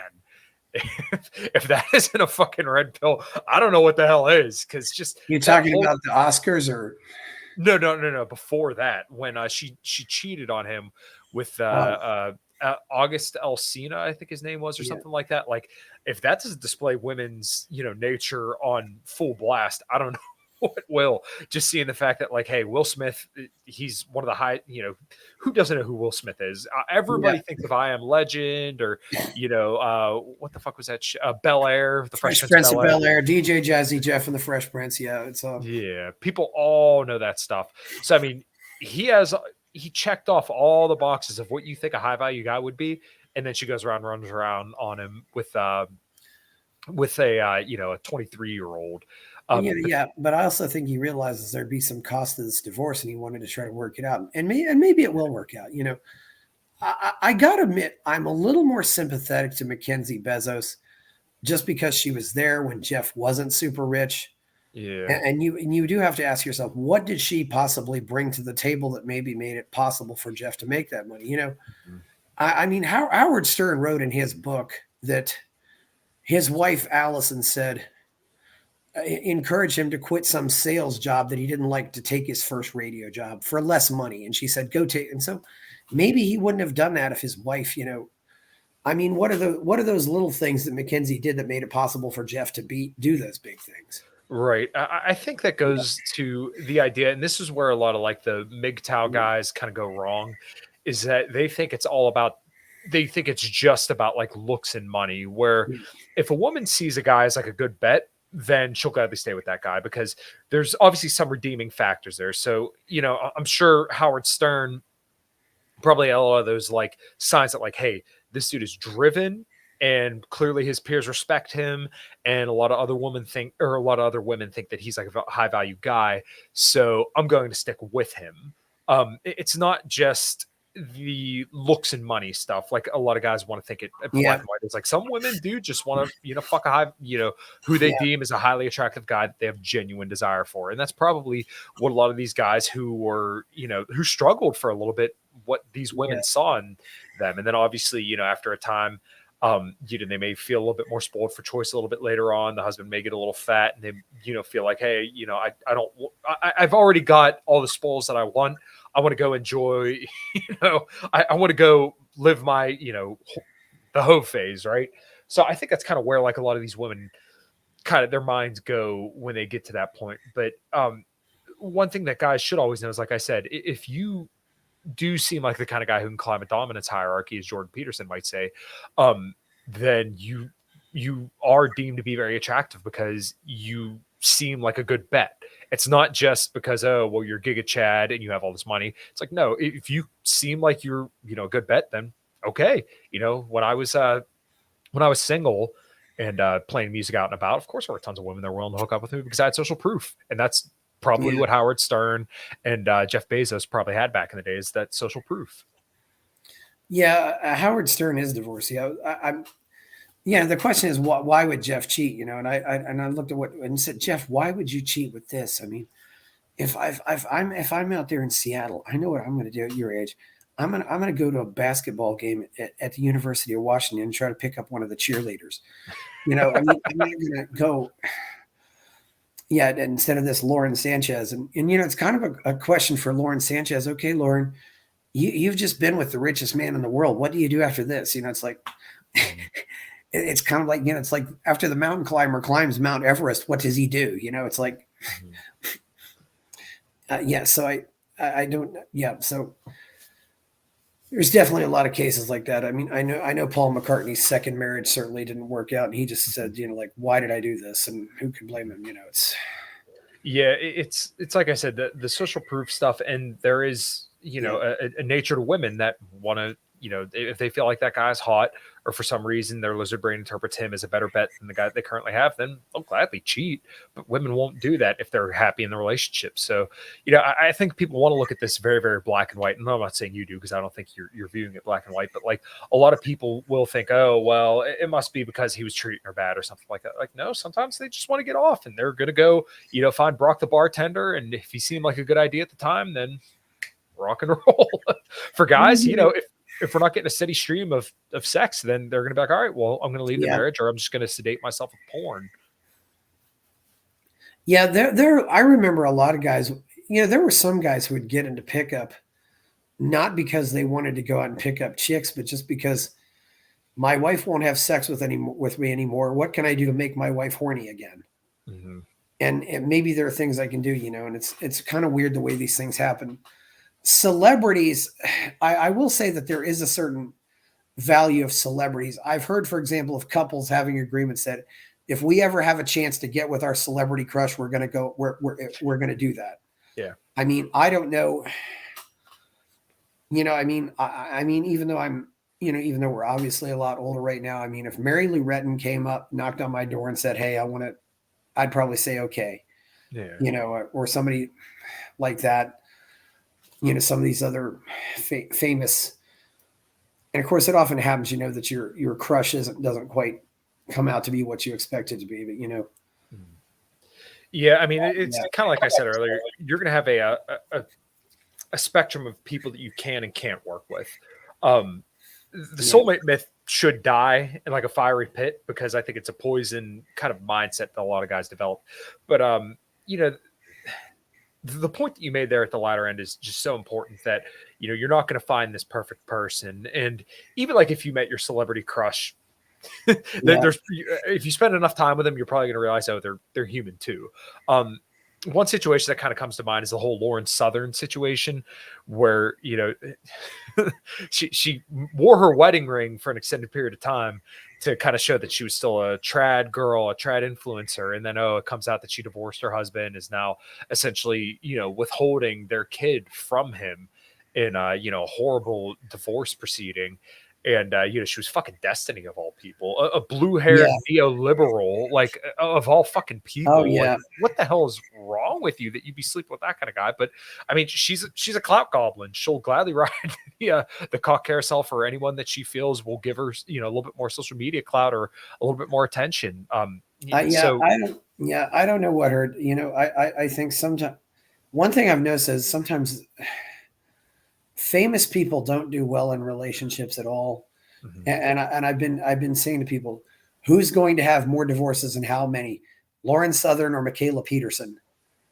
I mean, they've already got Michaela's already on number 2, it's like, but sometimes the famous relationship works out best when the famous person is with somebody who's unknown. Yeah. That really seems to be the case.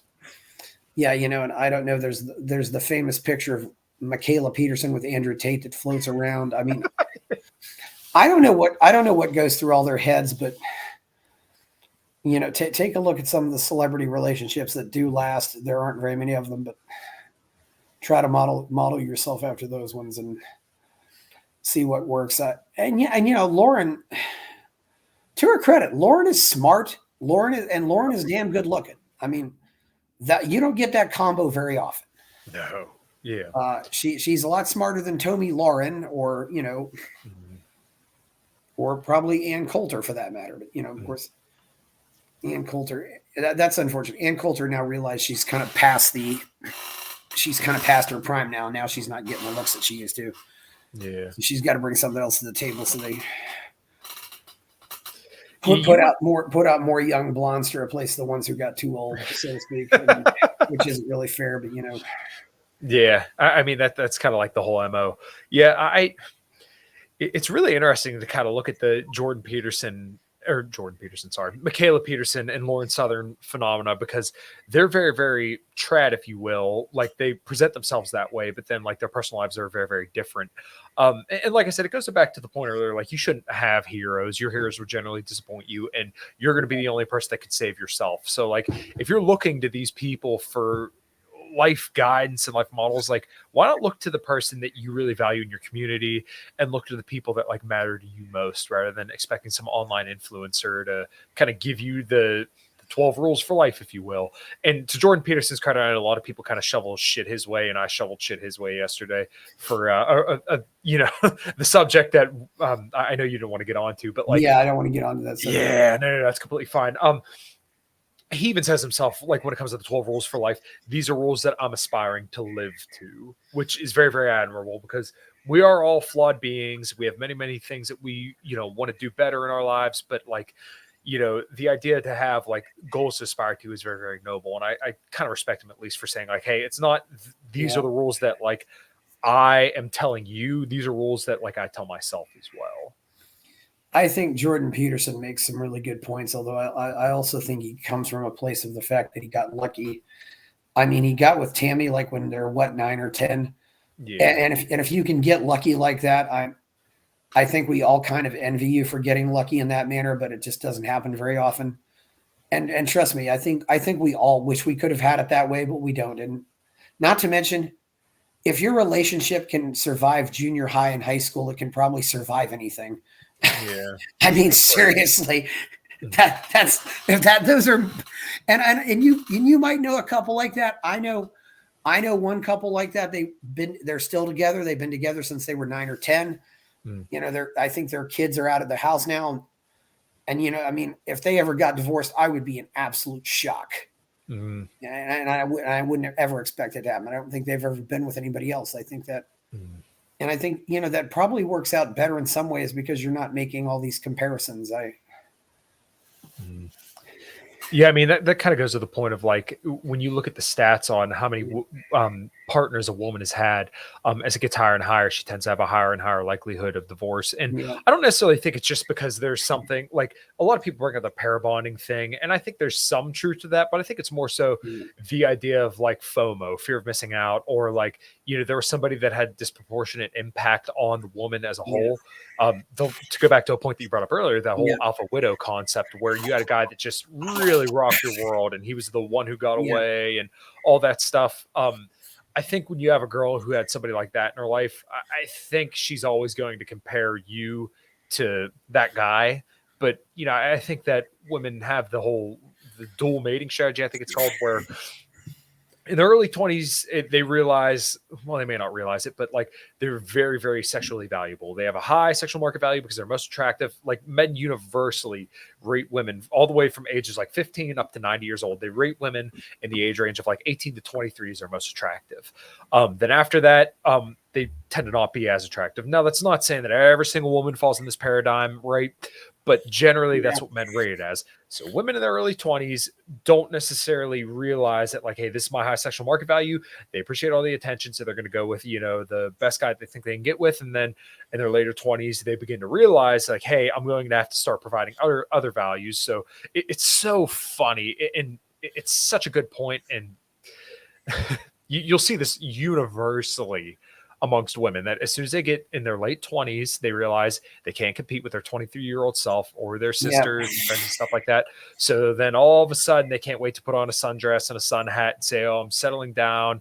And the key phrase you always see, and if you see this, you should absolutely run, but I've had my fun. Whenever you see a woman say that, run, because that means that like she fooled around in her 20s and now there's no more fun for you. She's done. She had the bad boys and now you get to have, starfish sex for the rest of your life. Yeah. Or somebody said, I married a whore that fucks like a prude. And I mean, yeah. And sometimes you hear stories about these guys, they'll find, like they might find a VCR tape or something of their wife doing something really crazy with guys. And the guys are like, why won't you do that with me? Mm-hmm. And I think it really frustrates a lot of guys. I'm also bothered a little bit by this whole thing. Oh, I had my fun. Because I happen to know some couple, some people who maybe got married at 20 or 21, had kids. And then when they're 45, they're like, well, now I can have fun because I don't have to worry about my kids anymore and I can go have fun, but their fun might be, okay, we'll go travel more often or we'll go do things like that, and they're married, but now that they don't have to take care of the kids, they can have fun. Yeah. It's like I said, women have that fear of missing out. And if you could figure out, I like the way that Rollo says, I think he said, if you could sell women the idea that they have eternal youth, then you'll make $1 million. But yeah, I mean, I think that's also why you see some people getting into polyamory as they get into their 40s and maybe a little bit later on. Like I know it surprised me how many people I know that like are into poly and open relationships. Like for my wife and I, we kind of said early on, and this is something that I think a lot of guys who are getting into relationships, you want to make sure that you have the common values. Like I really think if you have like extremely different political views, I think it's going to be hard to separate that stuff. So like my wife and I are both pro-life. She's relatively apolitical, but like if we get into political conversations, she defaults a little bit more right than anything else because she's an EMT and a firefighter. So like once again, her base instincts are generally to like more right-wing kind of stuff. And obviously I'm a lot that way too because I'm a blue collar guy. I if you're going to date some feminist Democrat, if you're if you're a traditionally minded guy, I think you're gonna have a really, really hard time. So, unless she's willing to change her religion for you, which I think you can do if you are, a guy who's that desired by another woman. I think that's possible. But for the average guy, I think you should go the path of least resistance and find somebody who's either apolitical or at least kind of leans right. And then you can kind of pull them more towards your direction. Just the idea that you're going to change somebody innately. But like, I think it's important to just find more values to find somebody that has values in common with you. And then like when it comes to like the traveling stuff and poly, I think that really leaves the door open for somebody to feel dissatisfied, especially like, if you're a guy and your girlfriend is sleeping with other dudes, it's innate to us that we don't want that to happen. I mean, I think you really have to train yourself to view it any other way. And I know guys that have done that, but I'm like, I don't know, man. If someone came up to me and said my wife was sleeping with other guys, I'd be like, all right, well, tell me who it is. I'm dragging all my wife's shit to the curb. And I'm probably going to drag her to the curb. And then the guy that she slept with, I'm going to break his jaw. And then, we're moving on. And I'm going back to my early rock star 20s. But, we agreed early on that like, hey, this is a deal breaker for both of us. If we sleep with other people, we're done. And, like I should say, thank God. I mean, obviously we never cheated. So we have a great relationship. But like, if you and your partner think you can do poly, okay, that's fine. But I think when you have kids, it's a different story though. I have to admit, based on my own by the way, I don't know if you would ever go on the Roosh forum, but look up the story. I think the poster's name was Remington, tells the story about how he walks in on his girlfriend with another guy and says, hey, let's go have a beer. No, I've never read that story. Obviously, I know that's what he does. And of course, the guy's figuring, well, gee, I can't say no. So they go out and he just acts like doesn't get angry or anything. Just goes completely stoic. And then she's like, you creep. She's just like acting.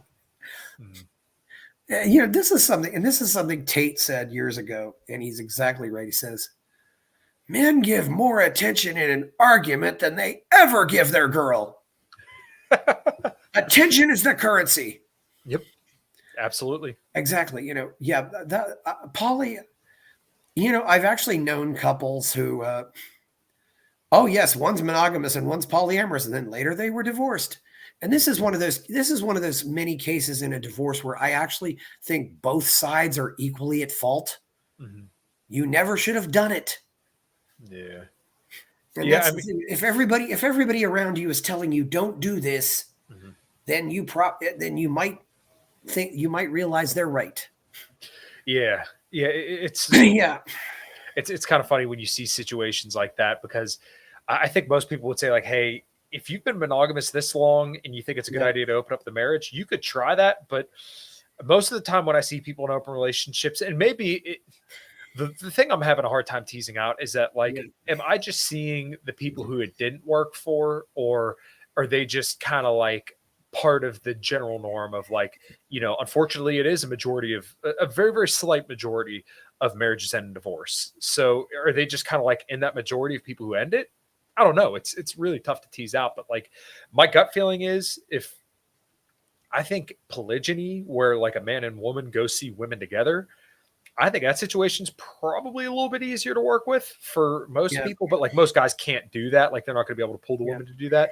But I think that situation could work. But like poly, where it's open on both ends, it's like, okay, well, if you're married, then what's the purpose of having a marriage then if it's open on everybody's end? Like that to me doesn't make any sense. You might as well just have a relationship or an open relationship. But that's not what I'm interested in. I've noticed people that are poly generally aren't. My main question is, I don't know how you manage the logistics of all of it. I mean, being married now with a wife, you probably ask yourself, where would I find time to have another woman in my life? Mm-hmm. I already spent enough time on this one. I mean, I only have 24 hours in a day. Mm-hmm. And I've seen things like that, too, where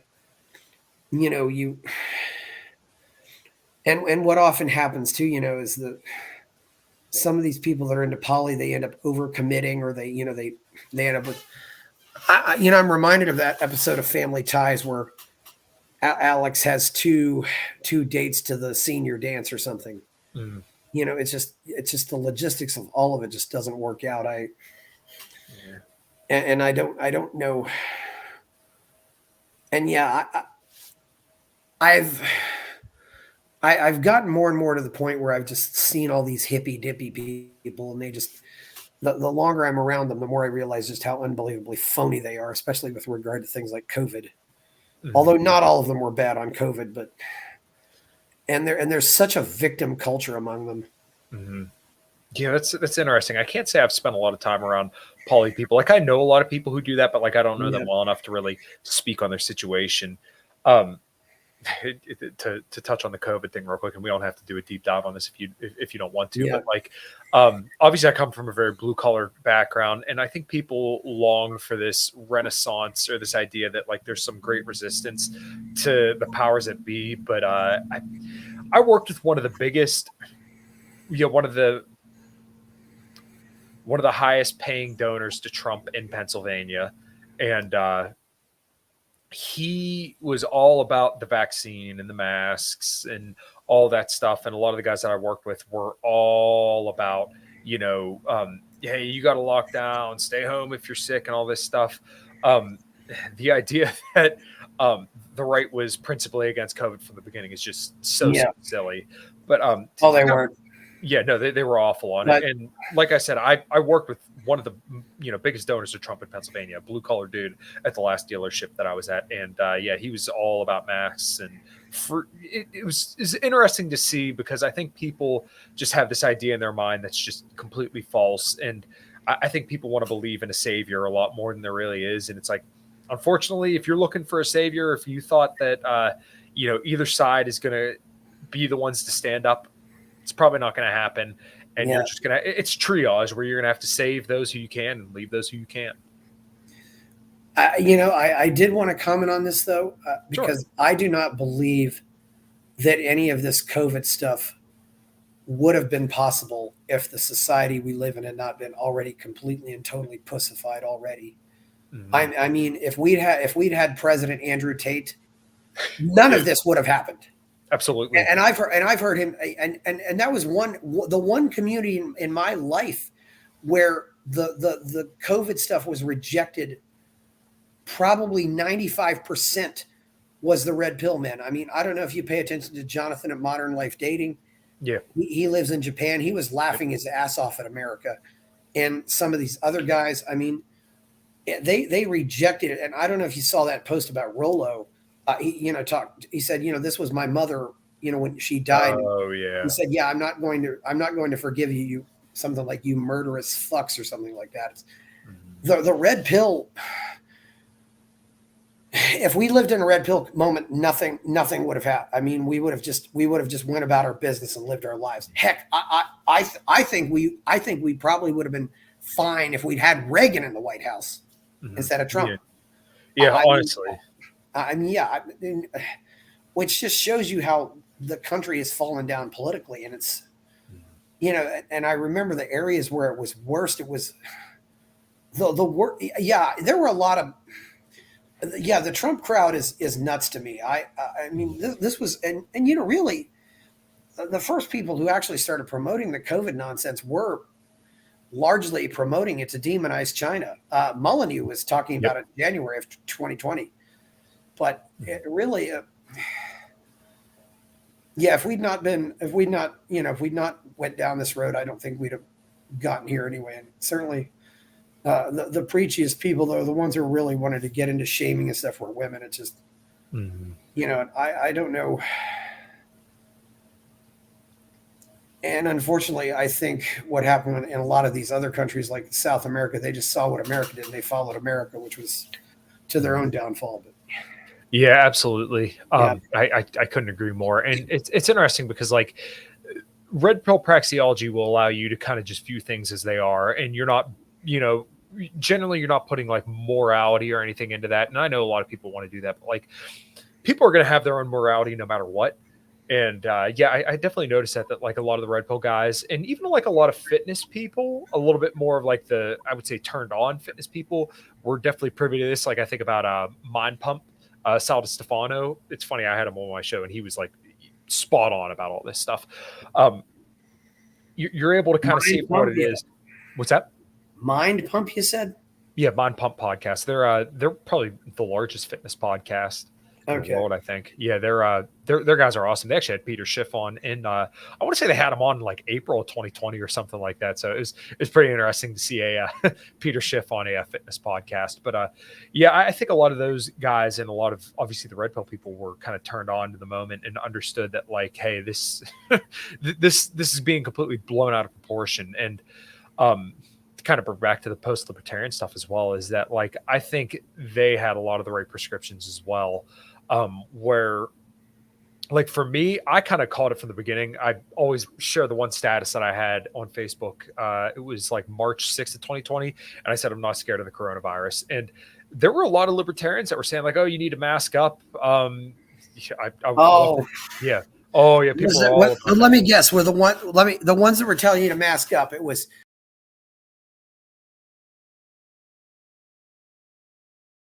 even. No. Oh yeah. I mean, them for sure. But even like early 2020, you could see a video of Dave Smith on Jimmy Dore's show. That's it. Saying to wear masks and stuff like that. And like, I'm not faulting him for that because everybody was nobody knew what exactly was going on.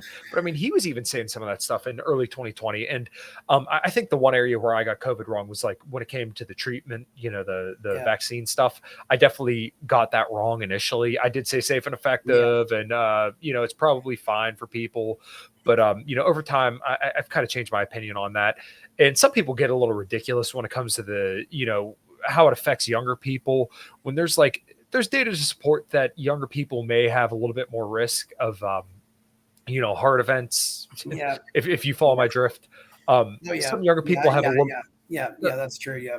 And then older people seem to get like a little bit of protection over like a little bit of time. But like the idea that it's some population control thing, it just doesn't pan out in the data. Yeah. And on top of that, like, why would they want to do that? Like that 9mm SMG guy shared a long tweet saying it was all just dumb Democrats that took it. That's not true.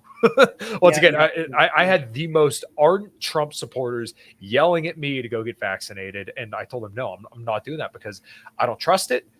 There's no reason for me to get it because I'm young and healthy. And I don't know what could possibly happen to me if I take it. So why would I take it? If I get COVID, I'm going to be perfectly fine. So it's just like I said, these people have no idea what they're talking about. And I don't think a lot of people who thought there was this right-wing renaissance, even with like the anti-war stuff, I think they just wanted to believe in something and it just wasn't there. There's definitely, I don't know what the mental, I don't know the psychology behind this is so intriguing, and I don't know what happens yet. I want to get back to the topic though. Yeah. One of the things that I do have trouble with in the red pill is Rollo often says that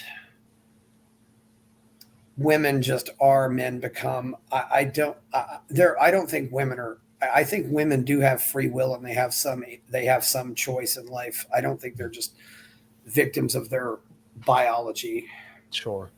I've seen some women do this. I have a distant cousin who was a completely wild animal as a teenager.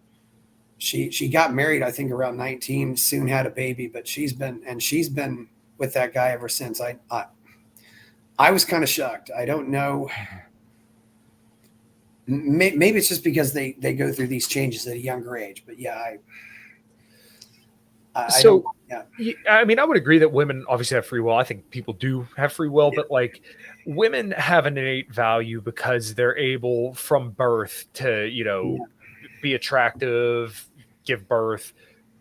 And that's basically what we're looking for in women is, are they fertile and are they available? That's generally what men are looking for. And that's like the value that we are looking for strictly in women. Like if a woman is a boss babe and makes 6 figures a year, that doesn't get my dick hard. Like, I don't care. No guy cares about a woman's wealth. I've never met a guy that like said the only thing that matters in a woman is how much she makes. Like, guys don't think about women that way. Like, and yeah, obviously today guys would be like, yeah, if she makes good money, then that's cool and all. But like, that's generally a majority of the time what guys like, they don't care about that.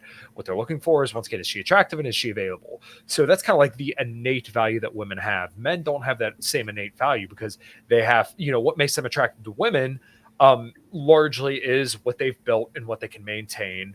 Now, obviously, they're like objective attraction cues, but if he doesn't have the 2 other things, then he's not going to be visible to women. So there's a lot more for men to do to be attractive to women, whereas women can generally just be whatever. Like, I think there's a study done where they put women in like a McDonald's uniform, they basically tried to artificially change people's statuses depending on their job. And men, they wouldn't care if the woman worked at McDonald's, if she wore a suit, to signify that she was a lawyer or something like that. Guys didn't care. They would get with any woman.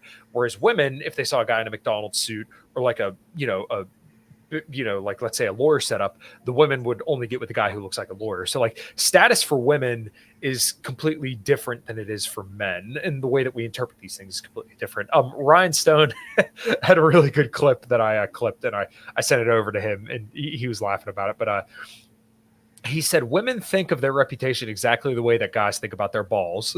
Don't flick it, don't touch it. If you're gonna suck on it, be gentle. Don't fuck with it. That's exactly the way that women think about their reputation. And I laughed my ass off at that because it's true. I like what Ryan said. He said, women love marketing, but they hate sales. I said, yeah, you're right. Yeah, it's true.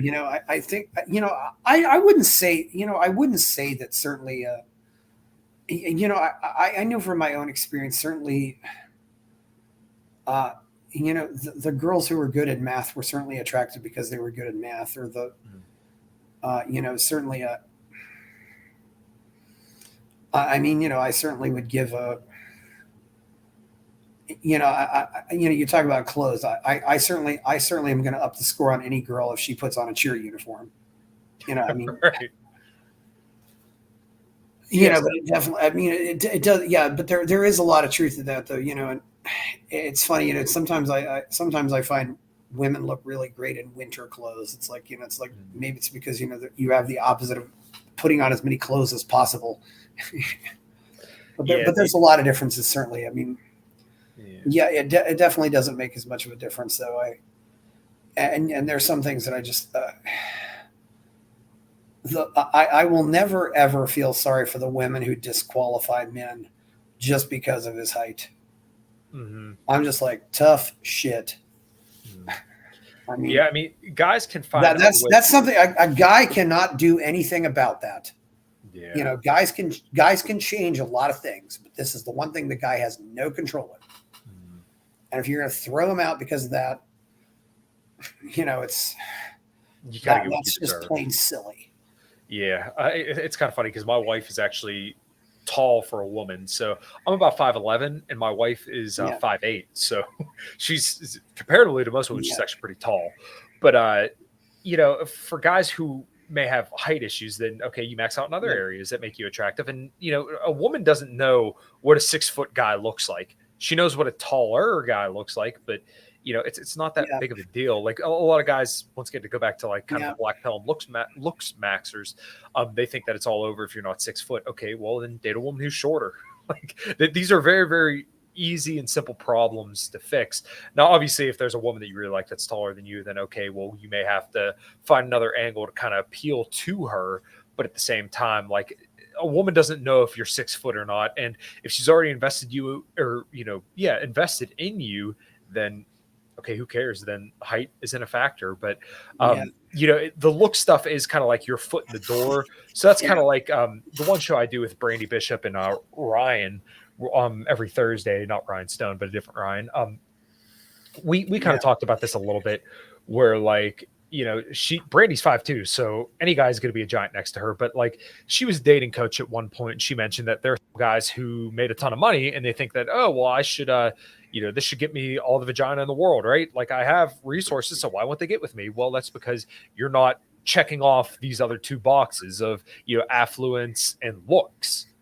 If you don't check those two off as well, then there's maybe some women who are gold digger and will get with you just because of that. But I don't think it's somebody that you'd want to be with, really, because, you know, she's just going to take you for a ride and then, you know, take your money and then go. So, you know, if you want somebody to stay, then why not try to max out at least 2 of those 3 areas, if not all of them? Yeah, there's definitely some things there that need to be, you know, I think guys have to do the best they can do.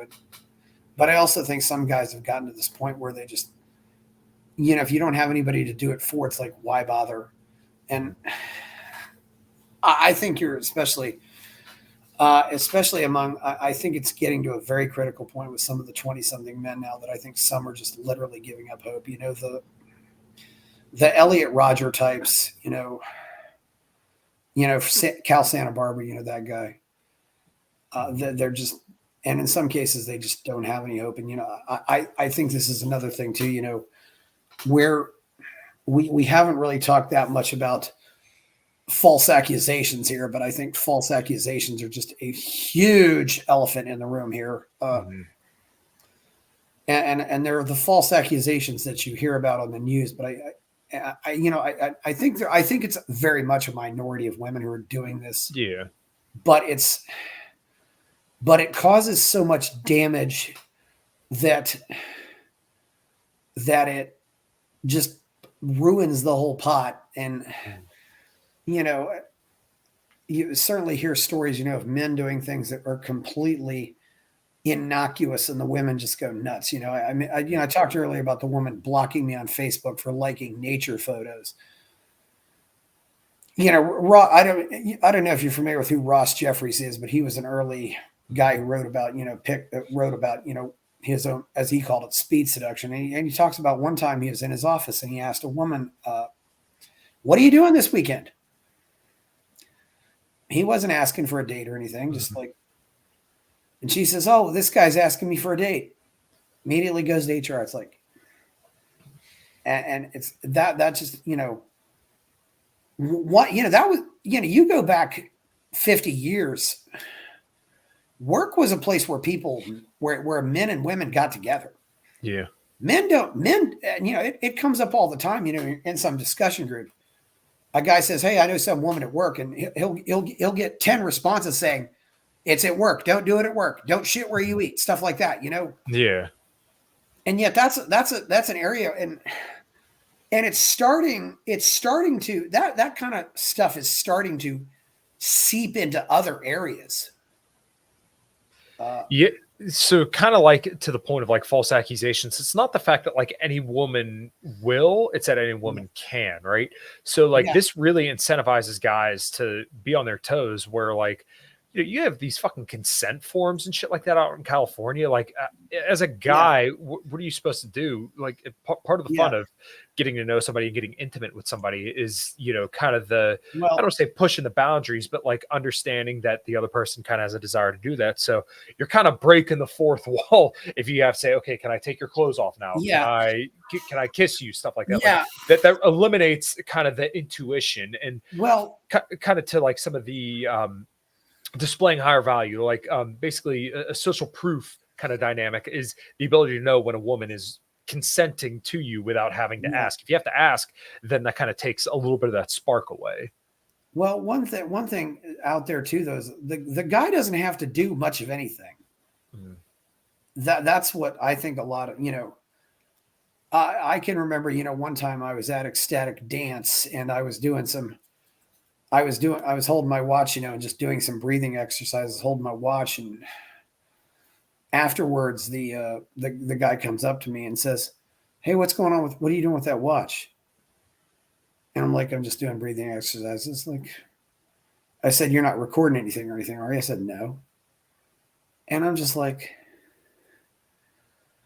and ecstatic dance is one of those hippy dippy places where, you have a bunch of people that are into polyamory and all this horse shit. And I just think to myself, ecstatic dance is the only place where this would happen. Yeah. It's like, and it's like why I've lost so much, because, and of course, none of those people come up and say something to me.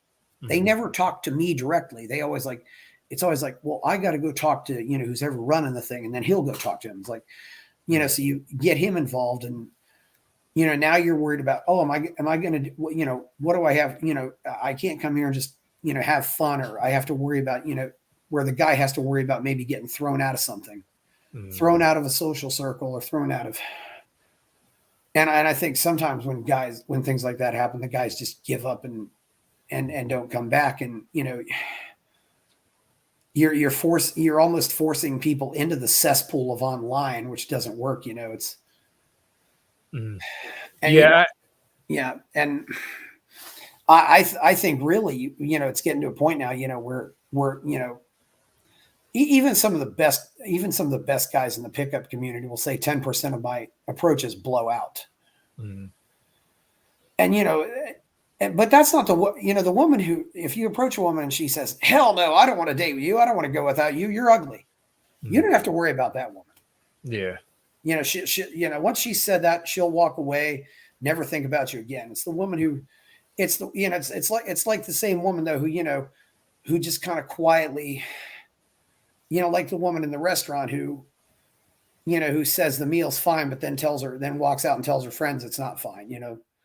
It's the woman who just wants to, and you notice too, especially with whether it be Russell Brand or whatever, it's never about the action. It's always about, this is how I feel. Yeah. I felt this. I felt violated. I felt uncomfortable. I felt this. I felt that. Yeah, well, because that's the way that women typically communicate is I feel this way, right? You'll see people say that, and you'll see guys say it because they're raised essentially defective women now. Is that, oh, I feel Yeah. this, and they want their feelings validated. So that's like when if you listen to enough of Ryan Stone stuff, he'll talk about fogging, which basically like you want to validate somebody's feelings without acknowledging that it's affecting you. So if they're yelling at you for, let's say your girlfriend's yelling at you for something, then instead of escalating, you would just say, yeah, I can see why you feel that way, and then continue to do what you're going to do, because you're not giving them, you're validating their feelings without continuing on the argument. But yeah, I think a lot of people, women now in particular, will just ghost guys if they don't want to be with them or something like that. Like they'll just stop texting them. I even dealt with this when I was, kind of Oh dating yeah. around. They'll just, there's no explicit, hey, I don't want to do this anymore. They stop texting you because, okay, well, it's easier to do it that way, and I can just move on to somebody else without having to worry about the blowback from all this. So that's why, people just ghost. You Oh don't see them yeah. anymore. You Yeah. don't talk to Yeah. them anymore. Yeah. I'm not talking about ghosting. I'm talking about ghosting somebody and then saying, and then making some accusation against them. Mm. It's and granted, I've certainly had, I had a very, in fact, talking about men, talking about even males going down this route, and a lot of males are going down this route. And this is another case of these so-called hippy dippy males. It's I've even had cases where, men will say that will now say things like, "Oh, I feel uncomfortable around him," or stuff like that. It's like men, it's like, oh God. Yeah, I mean, nobody really cares about a dude and, feeling uncomfortable. yeah. So I think in some places that before I moved to Austin, I never realized that males like this even existed. But yeah, Yep. now it's That's kind of weird because now it's just being crazy. Yeah, Yeah, in my world, I've never heard a guy say, "Oh, I feel uncomfortable around another guy," because in my mind, or at least like in my general domain in the automotive world, it's like, no, we're going to relentlessly fuck with one another until we either get close to breaking or we're breaking, and that's kind of like the way that men communicate, right? We love to bust balls because we want to assess if somebody else is like yeah, reliable in a situation. That's just the way that men communicate, and this is why. When I think about the way that I kind of was raised in like a work environment, I'm very, very, very, very grateful for the fact that I made minimum wage for like almost 4 or 5 years, something like that, because like it completely just shattered any bit of ego that I had going into the work field. And then I had to build it up over time. And that's exactly what I did. And that's why I think it's so necessary that, guys have good mentors. You work you understand hierarchy, which is very, very innate to the male condition. Kind of to almost get a little bit political, but the idea of egalitarianism really kind of kills men's innate drive to be better. So when you have these guys, oh, I feel uncomfortable, or I don't want to do this, I don't like confrontation. Well, that's why women don't find you attractive, is because you're not willing to put it all on the table and take risks. And that's because guys have been raised, once again, like defective girls, if they're not willing to go out there and insert themselves into the world as somebody that's worthy of respect and influence. yeah. Sometimes I wonder if some of these people, some of these males who claim things like words or violence, have they ever really been in a fight? And I'm not saying we should get into fights, but I mean, I know what fights look like, and I know the difference between words and violence, and maybe they just don't know the difference between words and violence. Yeah, I mean, the Marxist idea is to kind of blur the lines on all that stuff, and to really insert basically relative morality. So like, if you think that everybody's a Nazi, then it must be okay to punch all Nazis because Nazis are bad people, right? So, and that kind of goes to the idea of, once again, everybody's soft. So hey, we should, essentially what they want to do is offload responsibility and make it somebody else's problem. But at the end of the day, it is going to be another man's responsibility to clean up that kind of mess. So really, it's like I said, you should want to be that guy that's going to clean up the mess, but not do it for other weak people. You should want to, once again, develop yourself for yourself. You don't want to develop yourself for women. You don't want to develop yourself to supply for other people. This should be a goal for you, so that way you can decide your own destiny. And that's what it's a basic red pill praxeology. It's just to be the be best version of yourself for you. And I like this is kind of why I also like religion, because for a lot of people, I think they aspire to something higher, and it's for religious reasons, but I think that the outcome is generally the same, where they're aspiring to something higher, and it may be religious, but that still kind of in turn makes them better for themselves. But a lot of guys kind of like they'll tie religion and traditionalism in the same thing and think that, okay, well, I'm going to be the best version of myself because this is what God tells me to do, rather than like, or I'm being instructed to procreate because this is what my religion tells me to do, not like I want to be the best guy I can because that's what God instructs me to do. Yeah. Here's an exchange I had. Yes, I had this with a male, and just kind of says where males are nowadays. This is why I don't say men. Mm-hmm. I had initially talked to this guy back in 2017 before I went to a retreat. I added him on Facebook, and he was kind of a person I had forgotten, and then he came back up in my feed like just recently. So last August, I said to him, "Oh, I went to the foundation for 2 weeks," and then I said, "Oh," and then I said, so I happened to say to him, I said, "Hey, I will be in the Boulder area in a couple of days. Do you want to meet up?" He says, "Totally. Seems like timing is meant to be. My number is." So we talked on the phone, And then I said, hey, Chris, hope your traveling has gone well. You had mentioned you'd be in the Boulder the next few days and wanted to meet up. Unfortunately, I can't anymore as my week has gotten filled up. I was making space but hadn't heard from you. Wish you well in your journey, brother. And I simply sent a message back, said, I was very busy flying today, which I was. I flew from Spain back to the States. Mm-hmm. And then I get this message back that says, I was very busy running a business today. I made time for you and you disrespected me. Do not contact me again. And then he goes into this psycho-moralizing about me. And I was like, dude, it's no big deal if we don't meet up, but you don't need to make a big stink about the fact that I didn't respond to your message in an hour. Mm-hmm. It's like, I guess, also growing up in the pre-internet days, you learn to realize that not everybody responds immediately. Yeah.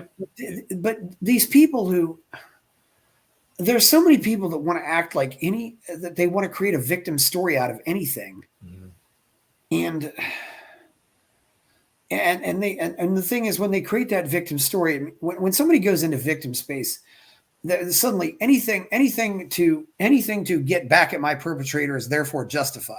Mm-hmm. So if I feel like words are violence, it's okay for me to pull a gun out and shoot that person. It's See that and it's happening on both sides now. It's Well, you can observe it in our political discourse now, where everybody's a groomer, Nazi, demon, communist, socialist. It's just like whatever pejorative we could throw at the wall and see if it'll stick. Everybody's a cuck, everybody's a misogynist. Like I have zero interest in having those kind of like just throwing names at the wall. Judge a person by their actions, and I don't know, man. I can't get with this, especially like the moralizing kind of stuff. And especially a situation like that, where it's just like a brief exchange, even like political arguments and stuff like that. Like people are like ending lifelong friendships over this shit. It's like, it's not that serious, dude. Like, who cares? Go have a beer with them the next day or something like that. Like, I don't invest that much in disagreements that I have with people. Yeah. From my school days, I knew two women who had been friends since they were like 11 years old. And of course, one ended up going very far. One ended up going more to the right. One ended up going very far on the left. And and then I noticed on Facebook, you're not friends anymore. What happened? Yeah. And you've been friends since what? You were like 11 years old. It's like, they're both at a point where their daughters are adults now. And that's, I don't know what social media certainly has had this weird effect. I'm curious to know, something every guy should do. Create a fake account on either Tinder or wherever and pretend you're a woman and see what happens. I didn't do it on Tinder, but I did it one place. And yes, it was very interesting. You understand why. Of course, I don't think women fully understand what kind of experiences we go through on those sites too, because, first thing is you immediately get swamped with all these basically prostitutes on these sites. Yeah. It's a dating site. It's not a prostitution site. And, there are sites for this. And I include, you've invaded this space and completely ruined it. And, I don't know if you've ever been on FetLife. FetLife is completely dominated by OnlyFans now. Yeah, I mean, it's funny that in 2020, I think the number one career for women was OnlyFans, which is pretty funny. But I mean, this kind of goes to the idea that like that men have essentially become superfluous. I always have trouble saying that word, but they became superfluous for women, where like women don't really need men anymore, especially if they can do that kind of stuff on OnlyFans. Now, like I've heard the stats of women, the average woman makes less than like $100 a month on OnlyFans, but still the idea that like any woman could is a very, very enticing thing. And it's, anything that they can do to market that. I think it was kind of like a race to the bottom with a lot of these dating apps, and generally they are just kind of hookup apps, as much I hate to say that. But I mean, it's kind of like how I think most people meet now, is dating apps. I didn't meet my wife on a dating app. Like funny enough, we did connect on the dating apps, but we didn't meet on a dating app. So like we talked on them, but then I met her in person, and then, obviously the rest is history.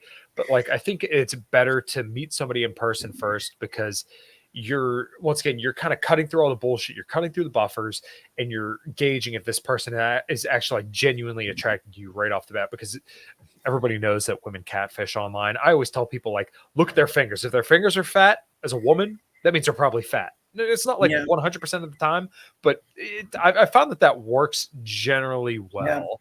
And now there's so many different filters that women can make. And there's there's other dangers too. We were talking about you had that situation with Cody Wilson, the 3D printed guns guy, the guy who does the 3D print. And I think this was clearly a setup, but some female who was pretending to be 18 wasn't actually 18.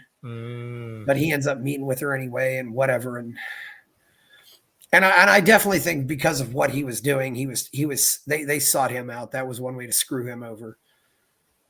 Yeah, I mean that shit's so dirty, and that's happened to a lot of people. Well, one thing that's a dead giveaway is you'll see some of them claiming to be 18, but you can also see that they joined the site more than a year ago.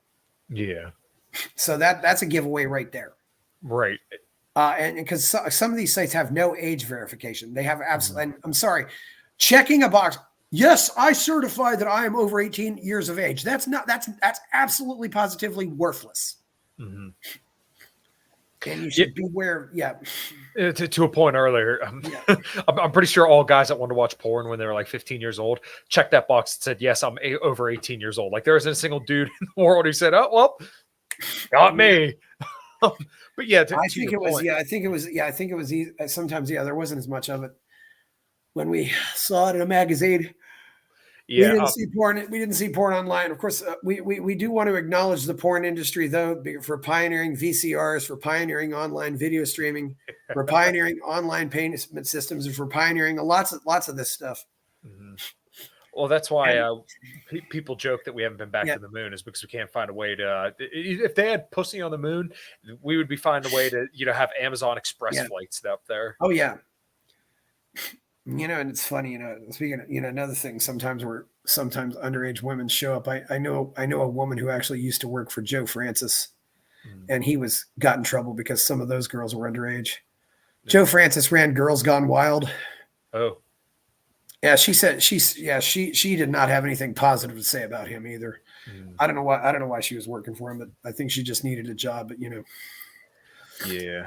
To your point earlier about kind of people hooking up with underage girls, I know that actually the government has done this before, where they essentially do entrapment, and like to me that's such it's absolutely insane to think that like we live in such a gynocentric society, but we'll be okay with putting women at risk to potentially get sexually assaulted by a guy to get that guy. And obviously it's wrong for the guy to do that, but like they're being set up. I mean, it's the same thing that they do with terrorists. It's entrapment. Yeah. There's plenty of guys doing it that they don't need to entrap them. And in the case of Cody Wilson too, though, was a woman, a site that was where everybody was supposed to be over 18, but they weren't.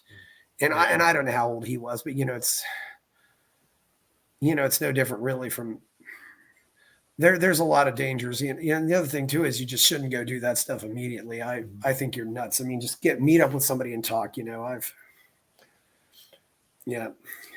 Yeah, I mean, if you got somebody flagging you down to do a one-night stand within the first couple messages, be very, very skeptical. Yeah, what do they want? I think that's something too. Yeah, but that's not going to excuse what happened. I think the case with Russell Brand is, one of the things that seems to be the case though too is it's a lot of times these women are talking like, oh, this is how I felt. I felt like he was so controlling, and all of this stuff is being used as evidence. And the other thing too is I was 20 years old when Mike Tyson was on trial. I don't know how old you were when Mike Tyson was on trial, if you remember that, but that was a pretty big deal when it was going on, because he was for a while people thought he was probably going to be the greatest boxer of all time, and then he loses to Douglas, and then this happens, and But one thing I do remember, though, to her credit, Desiree Washington went to the police immediately. Right. She didn't wait around. She didn't, and I don't know, if she was looking for publicity or not. But I do remember at the time I said, and going to a hotel room is not consent. It's going to a hotel room. Right. I don't believe that equals consent. And you always have the right to say no. You always have the right to leave if you don't like how things are going. I mean, that's just how it is. But I don't know if I would believe her now or not, just based on what I've seen since then. Yeah, I'm not too familiar with the Mike Tyson case. Yeah. I don't know if it's of any help, but I was born in 1994.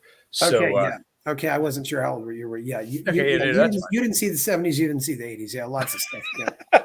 Yeah, so I probably missed out on a decent bit of stuff, but like, yeah, I definitely things were a lot. One thing you don't realize is how much AIDS changed things. Mm-hmm. It definitely changed how people talk about sex, how people think about sex, because of the threat of sexually transmitted diseases.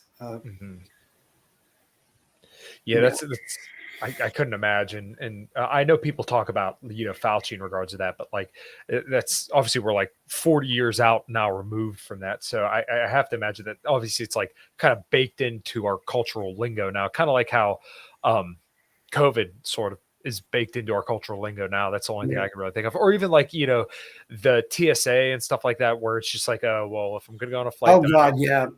Yeah. Like I can't. Yeah. Going to the airport was so much nicer. Mm-hmm. Yeah, I didn't want to go, but I just wanted, to think about some of the cases that have happened, too. And obviously, though, you really don't remember the OJ trial. No. What's interesting about the OJ Simpson trial is, he was found not guilty, although he definitely had a history of violence. But I do wonder if that had happened 20 years later. They tried to portray him as the African American who's the victim of white supremacy. I do wonder now if they'd now say Nicole Brown is the victim of, toxic masculinity. Because it's funny how they change their tunes on stuff like this. I would be willing to bet they probably would play it off that way at this point. Yeah, and there is some credible evidence out there that OJ didn't do it. I mean, I know one guy who made a very sound argument that his son actually did it. But, getting to, and then, later you had Duke lacrosse, which they ended up suing the university for, and the way all these people at the university, the coach left Duke. I mean, all of this created all kinds of stuff, and the boys ended up getting convicted of nothing. That was in 2006, I believe. The one most notable example I could think of is the Emma Sulkowicz case, where Mattress Girl. Mattress Girl. Yeah, that was probably one of the biggest ones, and I spoke a ton about that before I was even like an online persona as a teenager. Yeah. I just remember thinking like, holy shit, this dude's life was ruined. I mean, crushed absolutely. And then the overwhelming evidence was that was a farce. Overwhelmingly, that was a farce. The text messages, she was consenting, and then even when it was going on, she was consenting, and then she turned around and got recognized by Barack Obama for her bravery, quote unquote. And this dude, in a court of law, had overwhelmingly won his case. But what the fuck's that dude to do now? Everybody looks at him as a fucking rapist. His reputation is gone. But this is what this kind of shit does. Men's lives get ruined because we do live in a goddess-centric society where now essentially men are guilty until proven innocent. And when it comes to situations like this, how do you prove you're innocent? You can't really. It's very, very difficult. So like with the Russell Brand stuff, do I know that Russell Brand is guilty? No. Could I believe that the accusations are true? Absolutely. But I don't know. But you see that now he's getting just pilloried because the accusations came out, and they're all 10 years old. Is it political? Maybe. But I think people put a little bit too much stock in that. But at the same time, where were all these people 10 years ago? If he really did this, then by all means, we should have persecuted him at the time.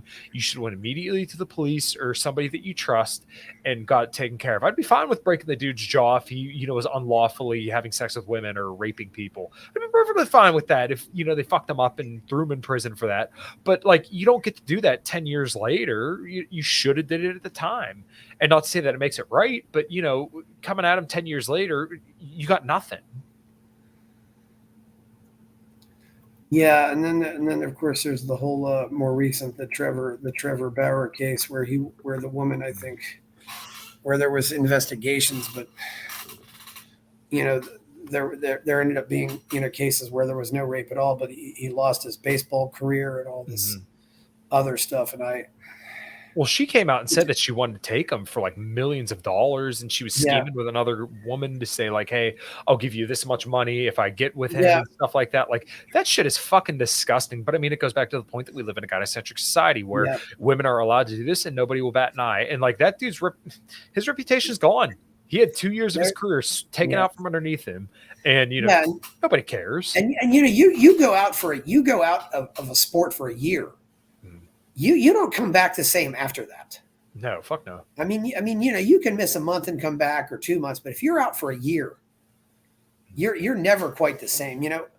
I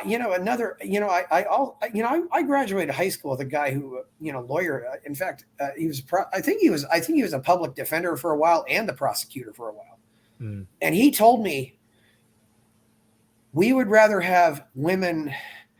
If we believe that a man accused of rape is innocent, we would rather have women on the jury. And women are more likely to vote that the guy is innocent, and men are more likely to vote that the guy is guilty. And that's saying that women must realize that women don't always tell the truth about this, and men must assume that all women are victims and all men are rapists. Yeah. Well, I think the reason why guys would probably be more inclined to believe that the guy did it is to help pacify women, because it's, oh, look, I'm on your side, so therefore you should sleep with me because I agree. I'm sheltering you. So I think that's kind of like the general gist of that. Whereas like women kind of understand other women, but I mean, it would also depend on like if that woman is in the said women's in group. Like, women have a very, very strong in group preference. That's why, girls will always go to the bathroom together and shit like that, is because, they have a very, very strong in group preference. If, it's often said that like Tommy Lahren and Rachel Maddow will lock arms together if it means defending the sisterhood. But if it means, against like other guys, but like, if it were to come to, let's say, resources of a man, then then they would probably compete. But for the most part, a lot of women will typically err on the side to defend other women than they would other guys.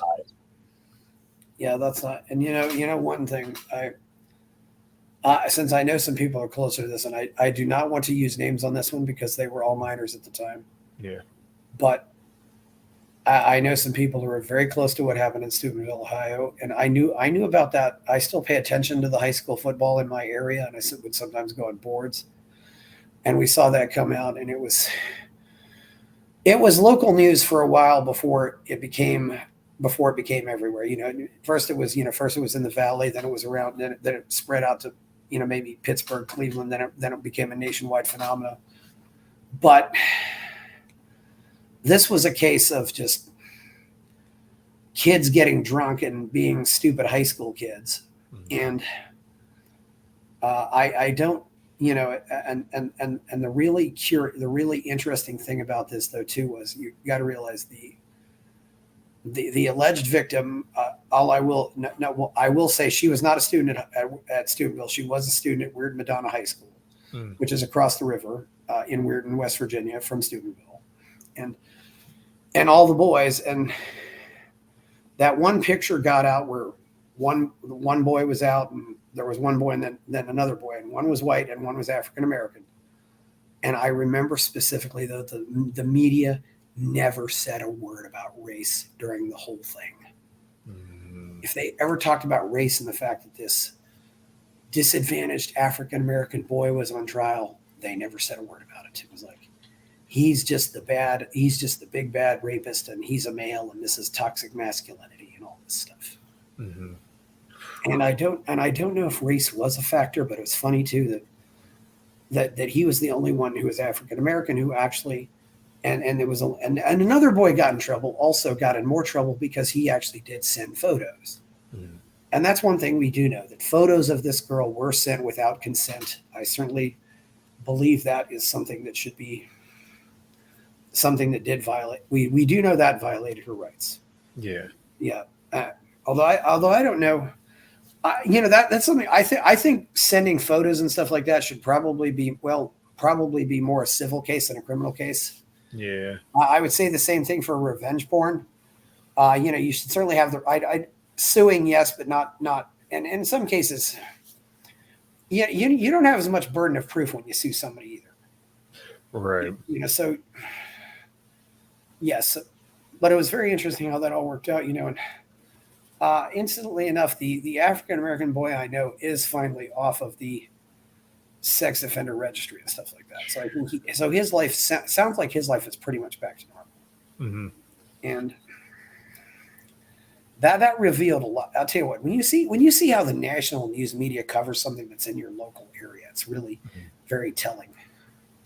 So, like, when it came to the coverage, I'm guessing that they, the guys are the bad guys, and it was completely painted.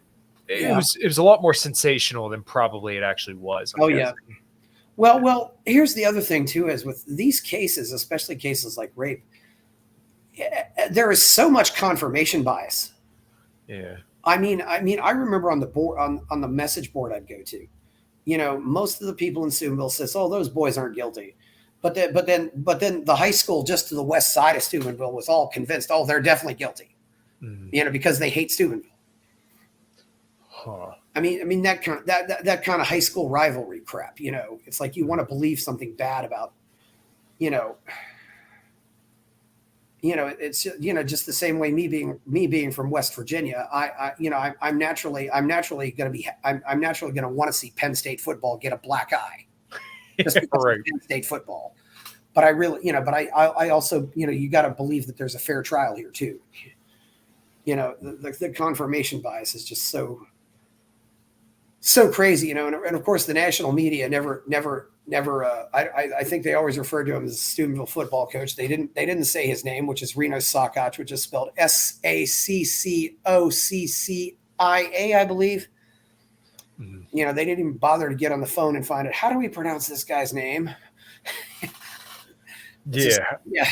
I mean, you could do anything for attention right now, and to just kind of run with the story. It's typical. And I mean, we all do it too. All media is no better than the mainstream media in this respect either. And I also think probably Cosby got railroaded too. I could totally believe that. Now, I haven't looked up his story in quite a while, but like, some of these situations aren't quite as black and white as people would have you believe. Like when it came to the Weinstein. Weinstein, stuff. Yeah. No, I'm not saying what he did is right, because I don't know the full context of that. But like, if you're a woman and someone's telling you to come to a hotel room, like you said earlier, that doesn't mean consent. But at the same time, you kind of know what the guy is asking, especially in that situation.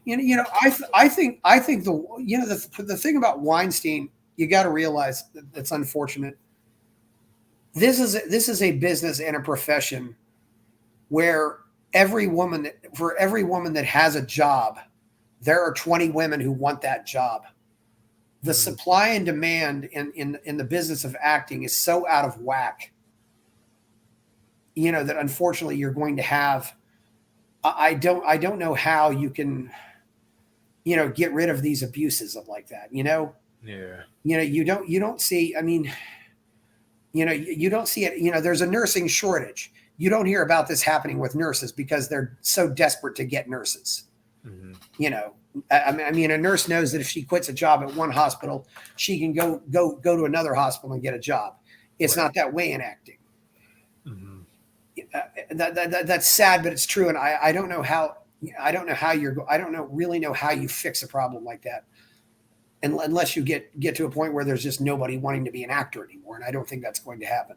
No. And obviously there's going to be some people with like gifts in that regard, where, some people are going to have the gift of acting, some people are going to have the gift of music. Yeah, it's a tough situation, but it's those kind of situations of just false accusations, or, when a story like that breaks, just people are so ready to jump down somebody's throat and just say that, absolutely pillory and destroy somebody's reputation, rather than just saying, well, why don't we wait for all the facts to come out and then see if somebody gets exonerated or see if the bastard is guilty. I suspect Weinstein is guilty, partially because he's just not attractive. Yeah. I mean, a lot of these guys, I'm like, well, why? He doesn't need to rape women. He can have sex with plenty of women, Mm-hmm.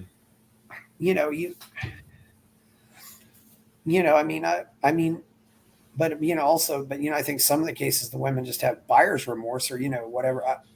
I think Cosby got it because of that pound cake speech. He gave a speech to the NAACP, and he basically said, we got to stop blaming the white people for all our problems and look at ourselves. And I think that's why they went after Cosby, just because he was politically incorrect. Yeah, I actually never heard that explanation before, but that's really, really fascinating. Yeah. The one dude I used to listen to a lot, and I don't anymore, even though he's hilarious and absolutely fantastic, is Tommy Sotomayor. And he brought up that a lot, was that he didn't believe Bill Cosby was guilty.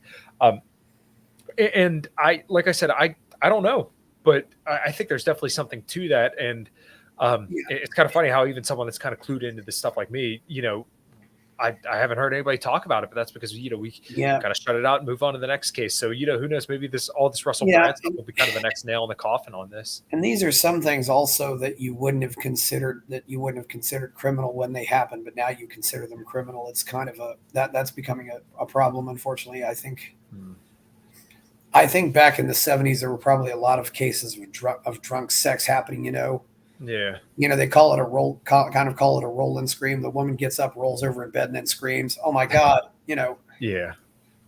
Which is often, Kristen Blasey Ford. Mm. I find it very easy to believe that she went to some frat party when she was a high school student, and probably. I don't deny that she probably got drunk and maybe had sex when she didn't want to have sex. Yeah. But how can she possibly know that it was Brett Kavanaugh who was the perpetrator? Right. Well, somebody at that party, but yeah. I believe that whole situation was totally political and doctored up because, from my understanding, as soon as he got elected, they completely dropped the case and then quit praying about it. So it was just like, one interesting thing that I found about the whole Trump era was that Me Too really, really got kicking around then. And I really do kind of lay that at the feet of, you had a guy who seemed kind of innately masculine. Like Trump was very centered around himself, and to his credit was, I guess if you could say it, alpha in this regards. So I think that the gynocentric culture really wanted to kind of pillory anybody they could to make an example out of people. Bill Cosby, Epstein, who's the other one? Weinstein. Yeah. All these guys all got pilloried under Trump's watch. And there's still people doing it now, but Me Too had been an organization for about 10 years prior to Trump getting elected, but it really kicked off during Trump's presidency. So I just found it to be a very, very interesting correlation. Yeah. Well, there were other things that happened. Duke lacrosse happened in 2006. Mm-hmm. Anita Hill and Clarence Thomas happened in 1991. And that was very, it certainly had similarities to what happened with Kavanaugh. Yeah. And the other thing, I ask in both cases is, why didn't this woman come forward earlier? Right. Why did you wait until the guy was being nominated for the Supreme Court if he did this? Come forward earlier when it won't be all over the television set. Mm. Come forward earlier and stop this guy before he gets to this high position if he's such a horrible guy, Yeah. It's really very interesting how these accusations, and in the case of Russell Brand, I think it was journalists actually going after and looking for the story too. I don't know if that was, it's a. I mean, we all know that journalists are generally kind of like scum of the earth, but yeah, that's kind of like it can be, what a lot of these people kind of want to do is that they're going to look define their narrative. And unfortunately, this is kind of like our current news cycle, and alt media is no better than mainstream media in this regards, where like people mostly care about narratives now rather than the truth, which Yeah. is just so upsetting to me, because I want to believe that like people genuinely want the truth and know the truth of the matter, but people are just going to cling to a narrative one way or the other. Like the Owen Schroyer case, and I know this is kind of relevant to the point, but it kind of gets to the bigger picture. He took a deferred prosecution agreement that said, like, if I'm not, or as long as you maintain that you're not on the Capitol and stay away from the Capitol, you won't get prosecuted for whatever he was prosecuted prior to. He didn't have to enter that agreement, but he did voluntarily. And then he was on the Capitol knowingly that he entered this agreement. And then now he's getting prosecuted, and everybody's saying that it's a free speech battle. Well, no, it's not, because he went into an agreement saying that I won't enter the Capitol, but then he did, and he broke that agreement. So no, it's the fact that you fucked up and you went against your word that now you're getting prosecuted. Same deal. I always found like the whole honor system to be really, really intriguing. Like if a man isn't good at his word, then what is he good for?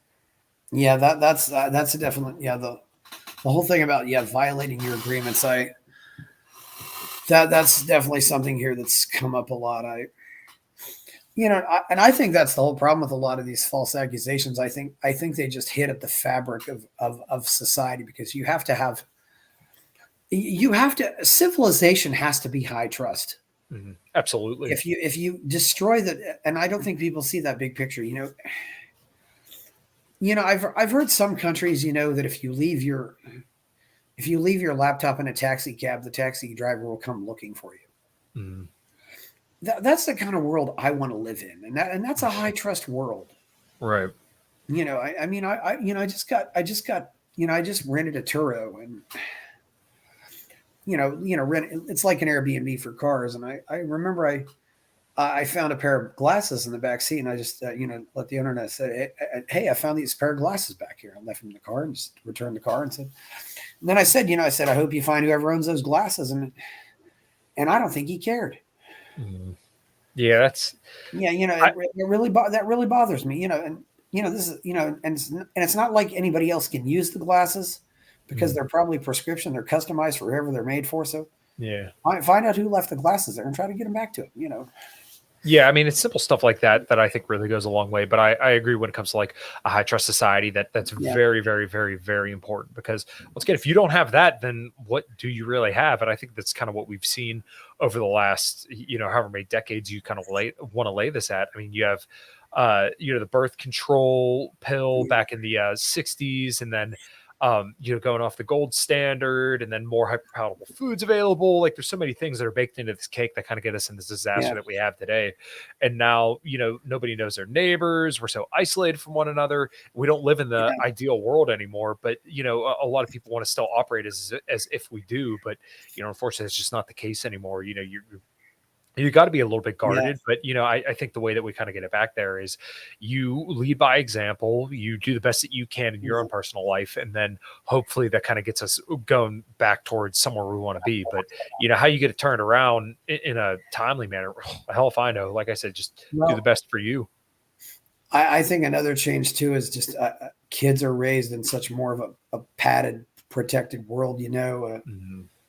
My grandfather walked, I've said this a million times on this show. My grandfather walked to school 2 miles each way as a first grader.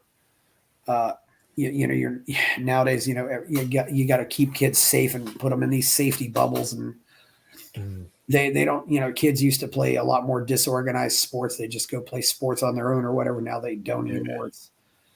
I think that's changed. It's funny. When I hear people when I see all this immigration derangement syndrome, I saw this comment, and I have to say this, this guy was showing this boat it looked like a bunch of young men on a boat coming as in immigrants. And I don't know if it's true or not, but here's my question in the future: who becomes the wives of these guys? Answer: our daughters. And I said, well, actually introducing men from Central and South America to women born and raised in the USA is the surest way to make them want to go home. Yeah, no, I think it's definitely true because Yeah, I said, yeah. And it is. there's that whole meme of Yeah. the passport bro, and that's absolutely Oh, true yeah. because guys want to go to a different country because women don't have the same standard of living in these other countries that they do here. Where it's the running joke of something I was saying earlier. Luxury beliefs where women can have feminism here because their lives are so easy that they need something to struggle against. Yeah, luxury beliefs. And, I'd like to get to, and this is my very optimistic part.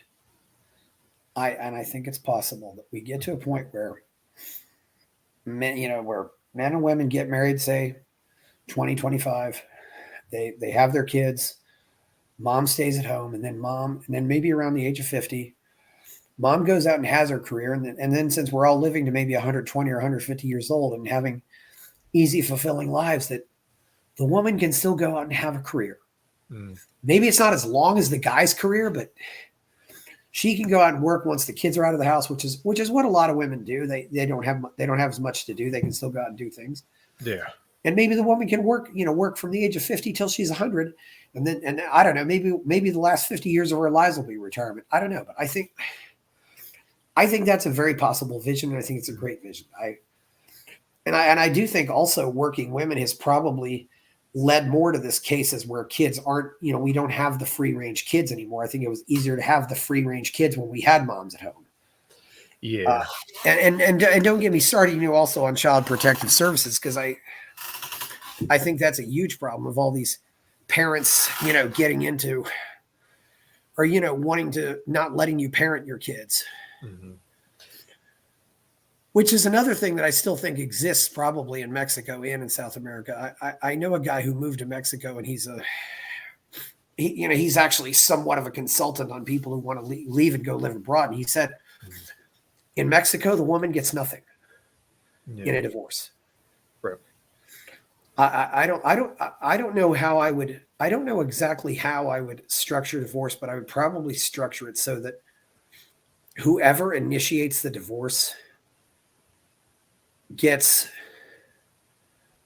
1/3 or maybe 1/4. And the other person, there are issues with that though too, because I think there probably are issues where men just get up and leave. Mm-hmm. They haven't legally initiated the divorce, but I know stories like that of men just, the Irish divorce. Yeah. They just, one particular, that happened with one, that actually happened with one particularly famous guy. He just got up and took the car and took some furniture and took some stuff from the house and didn't come back in the morning. Mm-hmm. So that really, even though he's not calling a lawyer, that guy really is initiating the divorce. Exactly. Yeah. Well, I mean, the incentives are so today that like a guy doesn't want to initiate a divorce because he realizes that he's going to lose in this situation. Yeah. James Sexton kind of changed my mind on the no fault divorce stuff, but at the same time, we need some incentives for people if we want to have a high trust society to get married and understand that like there are benefits to this, especially when it comes to children. And like, I don't have a problem if people don't want to get married, especially nowadays, because it's like such a raw deal for men. And, but, we don't live in the 1950s, 40s, or whatever we want to say anymore. And there are some things that have changed too. You were talking about kids, my father had two brothers who died before they were, who didn't make it to the age of 2. It wasn't uncommon before World War II. It was very common to lose one child. Mm-hmm. And, it was also, and, we also didn't have 50, and it was also just less likely that you would make it to your 50th wedding anniversary because you were more likely to die younger. It's a lot of those things have changed. I'd be curious, I'm wondering if anybody's ever written a history of American divorce law and seen how it's evolved. I know, for example, one of the big scandals of the early 1800s, and this is how, how various sex scandals get started though. But Rachel, she was originally Rachel Donaldson, married, I think, a guy named Robards and then divorced him. But the divorce, apparently the paperwork wasn't signed properly or something.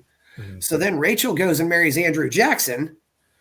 And they're saying for a while, oh, you were married to 2 men at once, and that actually became huge during his first presidential election. Mm-hmm. was Rachel Jackson's, first marriage.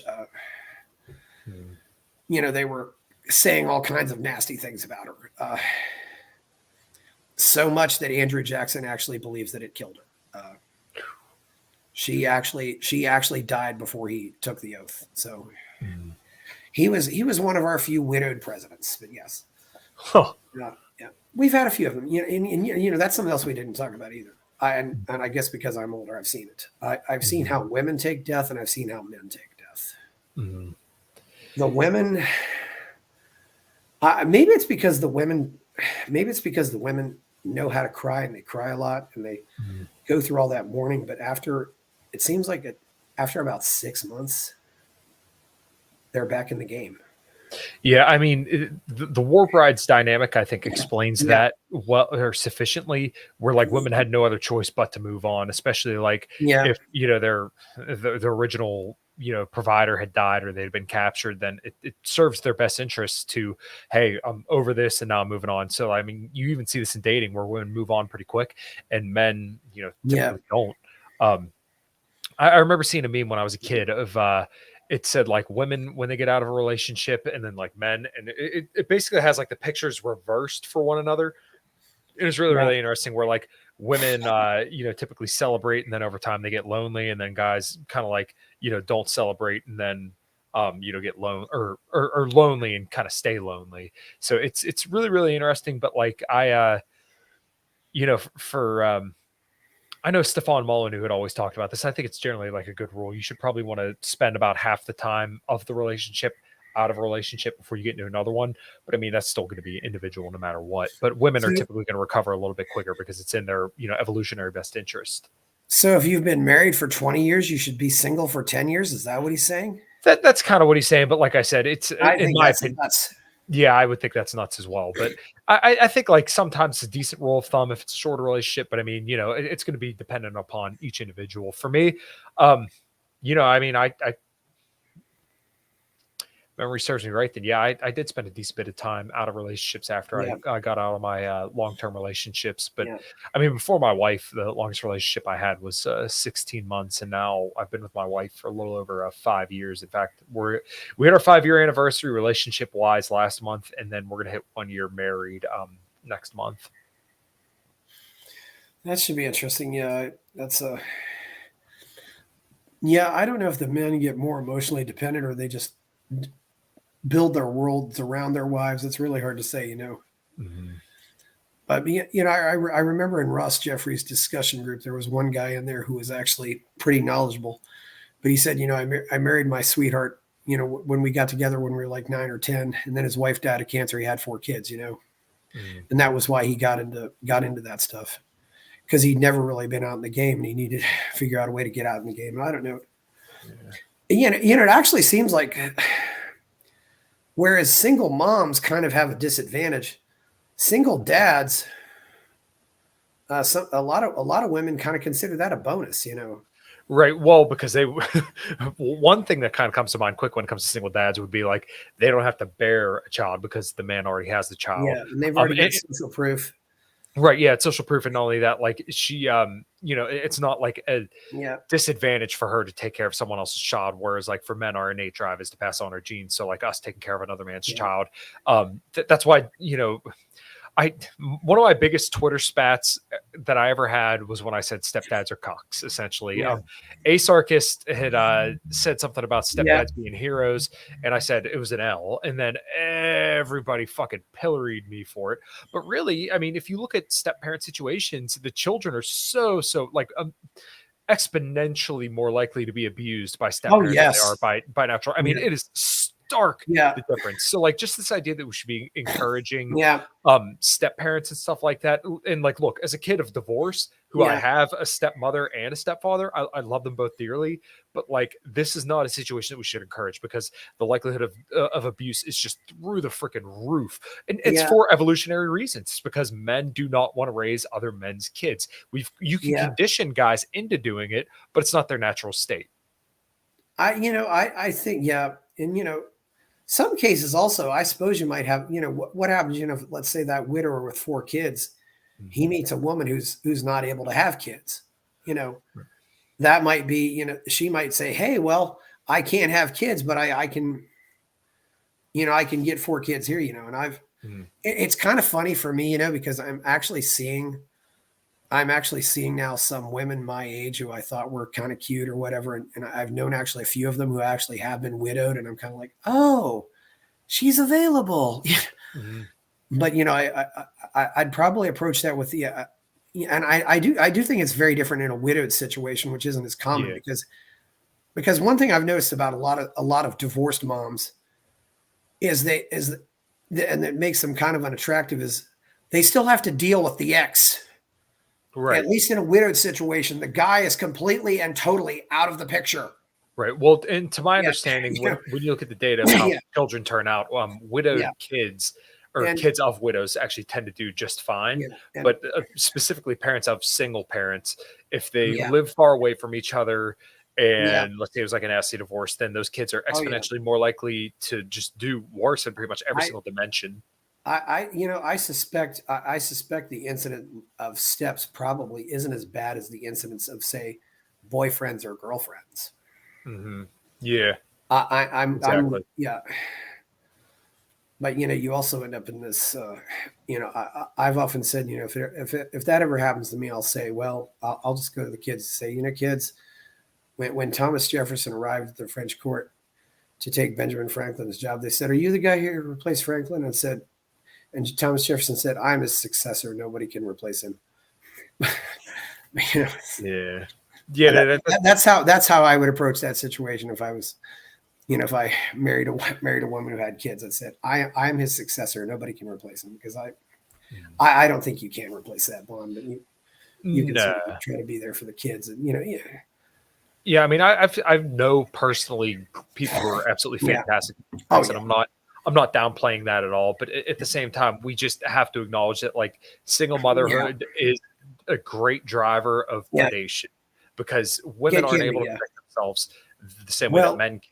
And, you know, typically, you know, what do they say? Why do people rob banks? Because that's where the money's at. So, I mean, when people are looking for somebody to prey on, they're going to find somebody that's easy to manipulate and easy, you know, available to, you know, prey upon. Oh yeah. It's an unfortunate situation. You know, my great grandmother, my grandfather was 4 when his father died, and my great grandmother refused. It wouldn't, just simply because of her own experience with a step parent. She had no interest in getting married again. Right. Just for that reason. And this was in the early 1900s. Yeah. And you know that I don't know what her situation was. You know, that was also a case, you know, where a woman might have to pay taxes, but she isn't able to vote because, you know, she had the farm, you know, after he died. And, you know, I do think in situations like that was probably also where the community would kind of help out. You know, But I mean, that goes to a point earlier where like you had a more high trust society. That's a little bit more of an ideal situation that, you know, they would realize, okay, well, this woman fell on hard times, so we're going to help her out. And I think that's a very, very noble thing. And I think that's kind of like the society we should strive for. Yeah. You know, you end up with that situation, you know, and widowed women, it was more common back then too. It was unfortunate, but, you know, it's a really, you know, I guess the question is, how do we get out of this mess? I mean, I think sometimes, you know, I certainly, I mean, one reason why I'm so interested in Javier Milei is I'm thinking about going down to Argentina if this works out, or going down to Mexico or wherever. It's just because America just seems like a lost cause, and I don't know how we fix it. Yeah, I hate to share your view, but unfortunately, I think you're right that you're essentially going to have to wait for the collapse and kind of build from the ashes. I don't think there's going to be a great staring back, and not to say that the right wingers are right, but like I see them saying all the time, "Oh well, if we don't elect Trump, the country's gone." It's like, no, the country's already gone. Like you don't understand how bad the situation is if you think that Trump is going to come in and save us all. Now, what I'm optimistic about is that I think that we have the foundation, the culture, and all the opportunities here within the country to build something great from the ashes. But that's going to be upon each individual to do their best to do that. I believe we're going to do that, but like I don't think you're going to steer the ship back, you know, towards Oh the yeah. great time. I think it's done no matter what. And I don't blame people for saying like, hey, I want to try, but I just think people are naive if they think that there's going to be one political savior that's going to do all this, because Oh it's yeah. not coming. Here's a recent tweet from Tate, by the way. You can't out police a degenerate culture. It's like trying to out train a terrible diet. Yep. It's a countdown to extinction in which draconian legal powers damage innocents while failing to even protect them. A lose-lose for the law-abiding citizen. More cops and more laws won't work when people do not love their country, love their families, and love God. Okay, I'm a non-believer, but we can certainly, and I would say also love their communities and really love themselves. And also you have to have a low time preference. You have to be able to look at the big picture and not just look at the immediate needs. I think, I do think one of the great, I have to admit there are very few women I feel sorry for in this society, but there are a few I do feel sorry for. But I think a lot of cases women really are just swimming in their own sewage. Yeah. And I don't like, and you may hate me for saying this, too, but the biggest red flag with your wife is, hey, girls from divorced parents, much more likely to get divorced. Yep. No, you're right. You're absolutely right. And there's only so much you could do to control for that. But that's why I think red pill praxeology is so useful, is because you can understand, you're given all the information and you can do with it what you will. And I think the recommendations, I shouldn't say the recommendations, but like when you understand the data about divorce and what's more likely to divorce, you can kind of put something together and still obviously treat people as individuals and understand that like there's going to be somebody that may have a few, I don't want to say red flags, but like, stuff that may kind of make your eyebrow perk up, but just understand that like you need to do the best for yourself, and then hope and, obviously find somebody that you think checks off a lot of the boxes that is going to make your life as prosperous as possible. Like I said, I don't use my antidote as advice, because I understand that most people aren't going to live the life that I've lived, because I've lived such a strange and ridiculous life. But like, finding somebody that, was raised by their father, essentially, who's grateful for, working a little bit more of a rough job, somebody who can build on their character over time, and seeing that over time is important. And then also having the same values. And that's, what I got very, very lucky with my partner. And I think if people kind of look at those things, then I think you're probably going to be on the right track. But, I'm nobody to tell anybody what to do. So, obviously take care of your own shit and figure out what works for you, and just rock and roll from there, man. Yeah. I think Rollo is right about a lot. I think Rollo is right about a lot of things. I think he's a great philosopher in that sense. Mm-hmm. And to his credit, Rollo has been married 27 years. Yep. I mean, so many of these people out there are giving relationship advice or selling their wisdom, and they've got nothing to say, nothing to prove to back it up. Exactly. I sent a message to Joanne Skousen, of Freedom Fest. I said, Joanne, you and Mark should do relationship counseling. You've been married for 50 years. I know all these other people who want to do relationship counseling, and they've not done that. Mm-hmm. They're in their 30s or whatever. Yeah. You should be doing this because you've been married for 50 years. I mean, that's why it's always so funny when you see people rip on the red pill and just, all these guys are misogynists. It's like the successful people in the red pill you don't hear from, because they build a life that's good for them and that they enjoy. They're not out here hating women and saying, we should go, throw white claws at women and throw them off the podcast. They're out there, they got a good marriage, they got a happy family, and they're out of it. I mean, and you look at Rollo and Ryan and Red Pill 4, Glenn Lawrence, all these people have great relationships. Yeah, they are good guys. Yeah, there's a lot of grifters in there. I think don't get me started on Rouge. He's a complete douche. Mm-hmm. Some of these other guys who keep changing their tune as things go. They seem to change their tune all the time, just because of whatever it seems like the wind blows. I won't forgive Rouge, because regardless of it being about pickup and being a passport bro, his board was the best travel section anywhere. Mm-hmm. I mean, if you wanted to go and find, you could, there were experts on just about every country on that board. Yeah. I mean, you could find, and you could find out about, about these little towns that maybe had 200,000 people in Peru or something like that. And you could find it was great just as a travel resource. Yeah. We completely burned all that down. Right. Even if you just wanted to travel for fun and not traveling to get laid, he burned all that down. Yeah, and Tucker Max. I think Neil Strauss is sincere. I do think he is. I know he's made a lot of money, but off of it. But I also think he's pretty sincere, and he seems like a guy who's really grown and learned over the time. Mm-hmm. Yeah, I think that's kind of what you got to look for. Is just people who are at least intellectually honest and will admit when they get it wrong, and that's what I respect about most like public intellectuals. The one person who comes to mind is Lane Norton, who's always been open about when he changed his mind. And I don't know, I have so much more respect for people who are going to say like, "Hey, this changed my mind," or I've changed my opinion on this over time. People like that I have way more respect for than people who just cling to their dogma. Yeah, I think if there's any criticism I have of Rollo, I think is deterministic. I think women. I've known women who had drinking problems that kicked their drinking problems. Mm-hmm. I've known women who were wild and calmed down and pretty much settled down and had good lives. I don't think women are. I think both of us. Men have to give women something to live up to, and women have to give men something to live up to. Mm-hmm. And women are very powerful when they give men something to live up to. I don't think they have any idea how powerful they are. Yeah.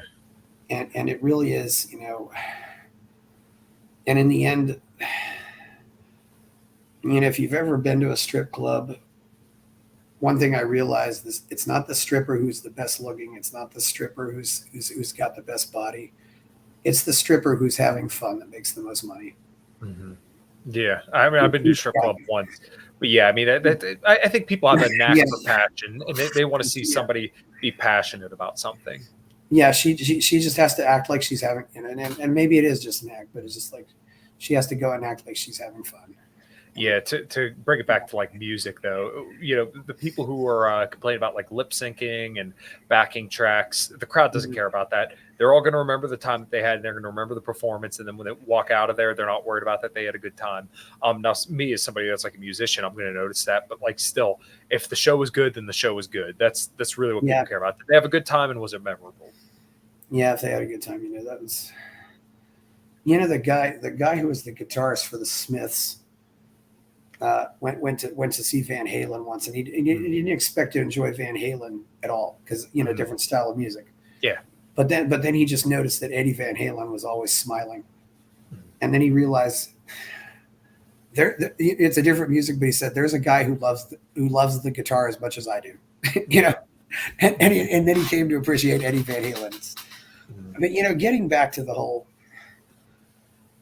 stripper thing, I knew a guy who lived in Austin for a while, and but for a while he wasn't that good looking either. He was kind of fat, not really good looking. I mean, probably rated a 5 or a 4, but he was living off of a stripper. I mean, he would drive his car when they had one car, her car. He wasn't really doing much of anything, and yet everybody thought this guy was so great. That was a guy who was a social engineer. Yeah. And I'm thinking to myself, though, boy, I go bust my butt at my job, and yet this guy doesn't have to do anything. Mm-hmm. And it's like, why is it, and granted, why does it work so well for this guy and it doesn't work for me? Why does it? And it really does seem like the world is just based on your charisma or whatever. And I think that's driving a lot of guys nuts. And it really is about that. I think game does beat everything. Yeah. I mean, some guys are going to innately have it and some guys aren't. And, red pill praxeology can tell you what the tools are, but, they can't make you do that. Yeah. And I think it's just, like I said, you have to go out and be bulletproof and just not be afraid of. Yeah. Well, this has been a really good talk. I had a feeling we'd go on a long time. Absolutely. I have my 50 show rule. I don't bring anybody back for 50 shows. So that's pretty fun. I want variety on here, Yeah. No, completely understandable. It also bailed me out with somebody I didn't want to bring back too. Mm-hmm. Mainly because he ran in and raved about the fact that we were on that I was on BitChute, which is why I hid the video on BitChute. It's not there. You can't get it on BitChute, but it's like, he said, I wanted to come back to talk about. I hope we can get out of this in a I do think that what Jordan Peterson says, the sane women have to control the crazy women, and they haven't done that. And I don't know if they Right. want to, because if the insane men snap and start to control the insane women, it won't be pretty. I mean, Yeah. And I'm already seeing signs of that, whether it be Elliot Rodger or I hope we can get back to and once we get back to a more balanced way, how do we keep it that way? I don't really know. No, I I wish I had a solution, but like I said, I think guys are going to have to take it upon themselves to be the best Yeah. guys that they can be, and Look, direct the crowd in the way that's most productive for society. one thing I will say, let the Gretchen Whitmers, the Jacinda Ardern's, let them have their damn abortions. Really, Yeah, I mean, it takes them out of the gene pool. So yeah, as much I hate to say that as a pro-life person, these people will. Yeah. It's a self-selecting process. Eventually, they're Yeah. going to be kind of out of the gene pool, but then I mean that will present a whole new slate of issues that we just don't know what those are Yeah. right now. And if And you I have think to that's something outlaw- that people miss. And I think too, if you have to outlaw abortion, you've already lost anyway. But yeah, okay, well, Absolutely. You've got your own channel. It's Liberty and Health, and anything else you want to tell us before we go? Yeah. Well, like you said, you can find me in Liberty and Health podcast. I do 2 episodes a week. The 2 episodes that I'm putting up this week, I'm not sure when you're going to air this, but for this week are going to be really, really cool. Yeah. Austin Peterson, and then James Sexton. Austin Peterson. I should. Yeah, he's great. He was one of the first people that got me into libertarianism, actually. Oh wow, yeah. What's he doing now? He runs his own show. He just runs his own show. Yeah. Yeah. So I got those 2 coming up this week. My band is called A Common Crown. If you guys are into like alternative metal, we have a female singer, and I think she has an awesome voice. We'll be playing a show on the 14th and the 28th if you're in the Pennsylvania area, southwestern Pennsylvania, that is. Yes. You're in Allegheny County or somewhere like that, or Westmoreland, but yeah, pretty close to that. We're going to be playing. I shouldn't have said that. That was too much info. I'm sorry. Oh no, that's fine. I don't care. People will find me no matter what. So I also do the 5 till midnight podcast, and that's 8 p.m. every Monday. And then Cognitive Vigilance. I don't think we're doing an episode this week. Maybe I'm wrong, but that's 8:30 Thursday nights, where we talk about a lot of the stuff that we talked on this podcast. And I'm also on Twitter at Kyle Matovcik, as you see spelled below, KYLEMATOVCIK, and on Facebook as well. So you guys can find me there, but I'm most active on Twitter, and that's all I got going on. I need to add you on Facebook. Yeah, you had some. Sure. You've had some good shows on too. Yeah, I need to contact some of those people. Yeah, it's been interesting.